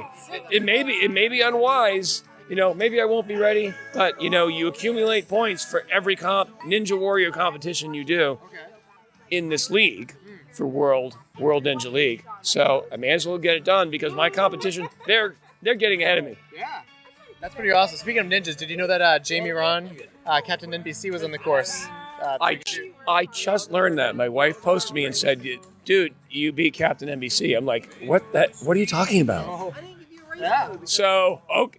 I've seen him on course before, but I didn't realize he was here this weekend. I'm sorry I missed him. I didn't know he was here this weekend, too, until more recently. But I've had him on the show a couple other times from other events, and he's a genuinely awesome dude. And, Ninja's awesome. He seems it. I've shook his hand, but don't know him personally. Hopefully that'll change. Yeah, absolutely. And, keep doing what you're doing, man. Keep crushing Ninja and Ultras. I'm very impressed. Cheers, buddy. Nice to meet you, Mike. Welcome back. Thank you to everyone that took the time to talk to me both on and off the microphone. If you were there, I hope you enjoyed Drunk Mike. It's not something that's seen often since I'm not a big drinker, but he is the fun social one. And also, thank you so much for listening you have too. That's a big personalities? I mean, when I'm drunk, I'm a lot more social and yeah. And yeah, thank you for listening too, because the first episode. The part 1 episode is our second best performing episode all year, and we really appreciate that.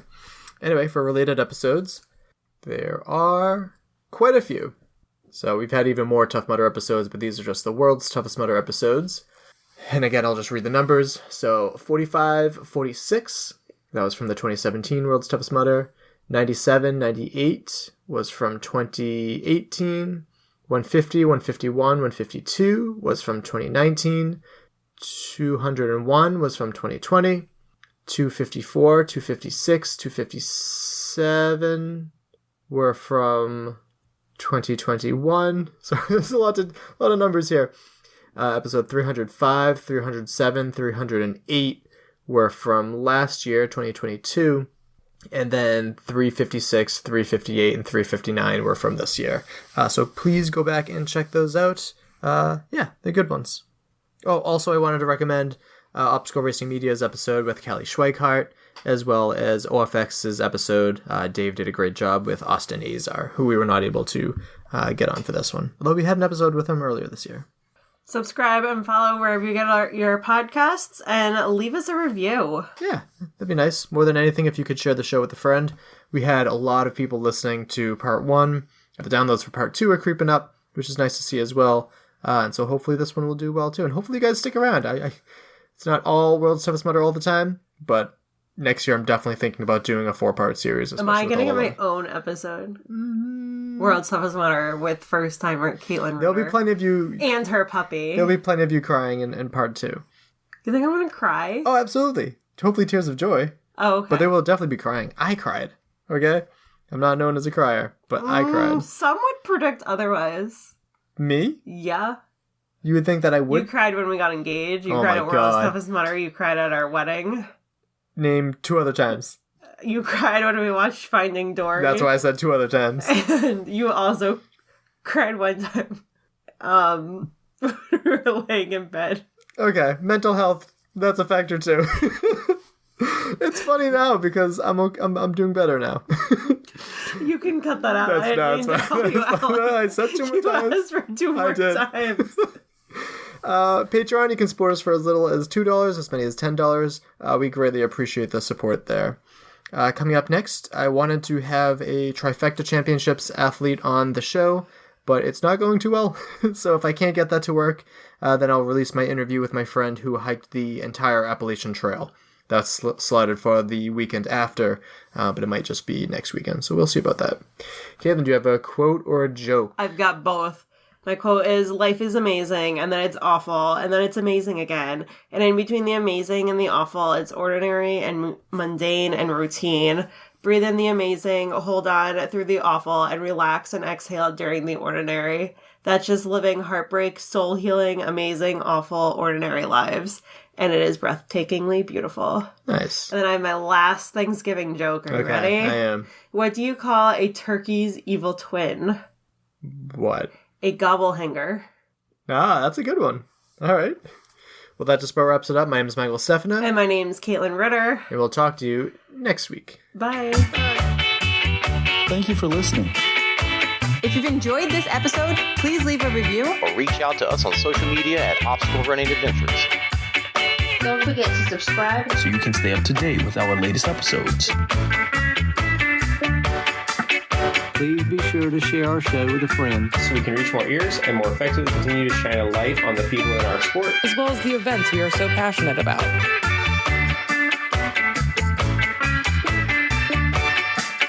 Our intro song is Streaker by Straight Up. And our outro music is Iron Paw by The Best.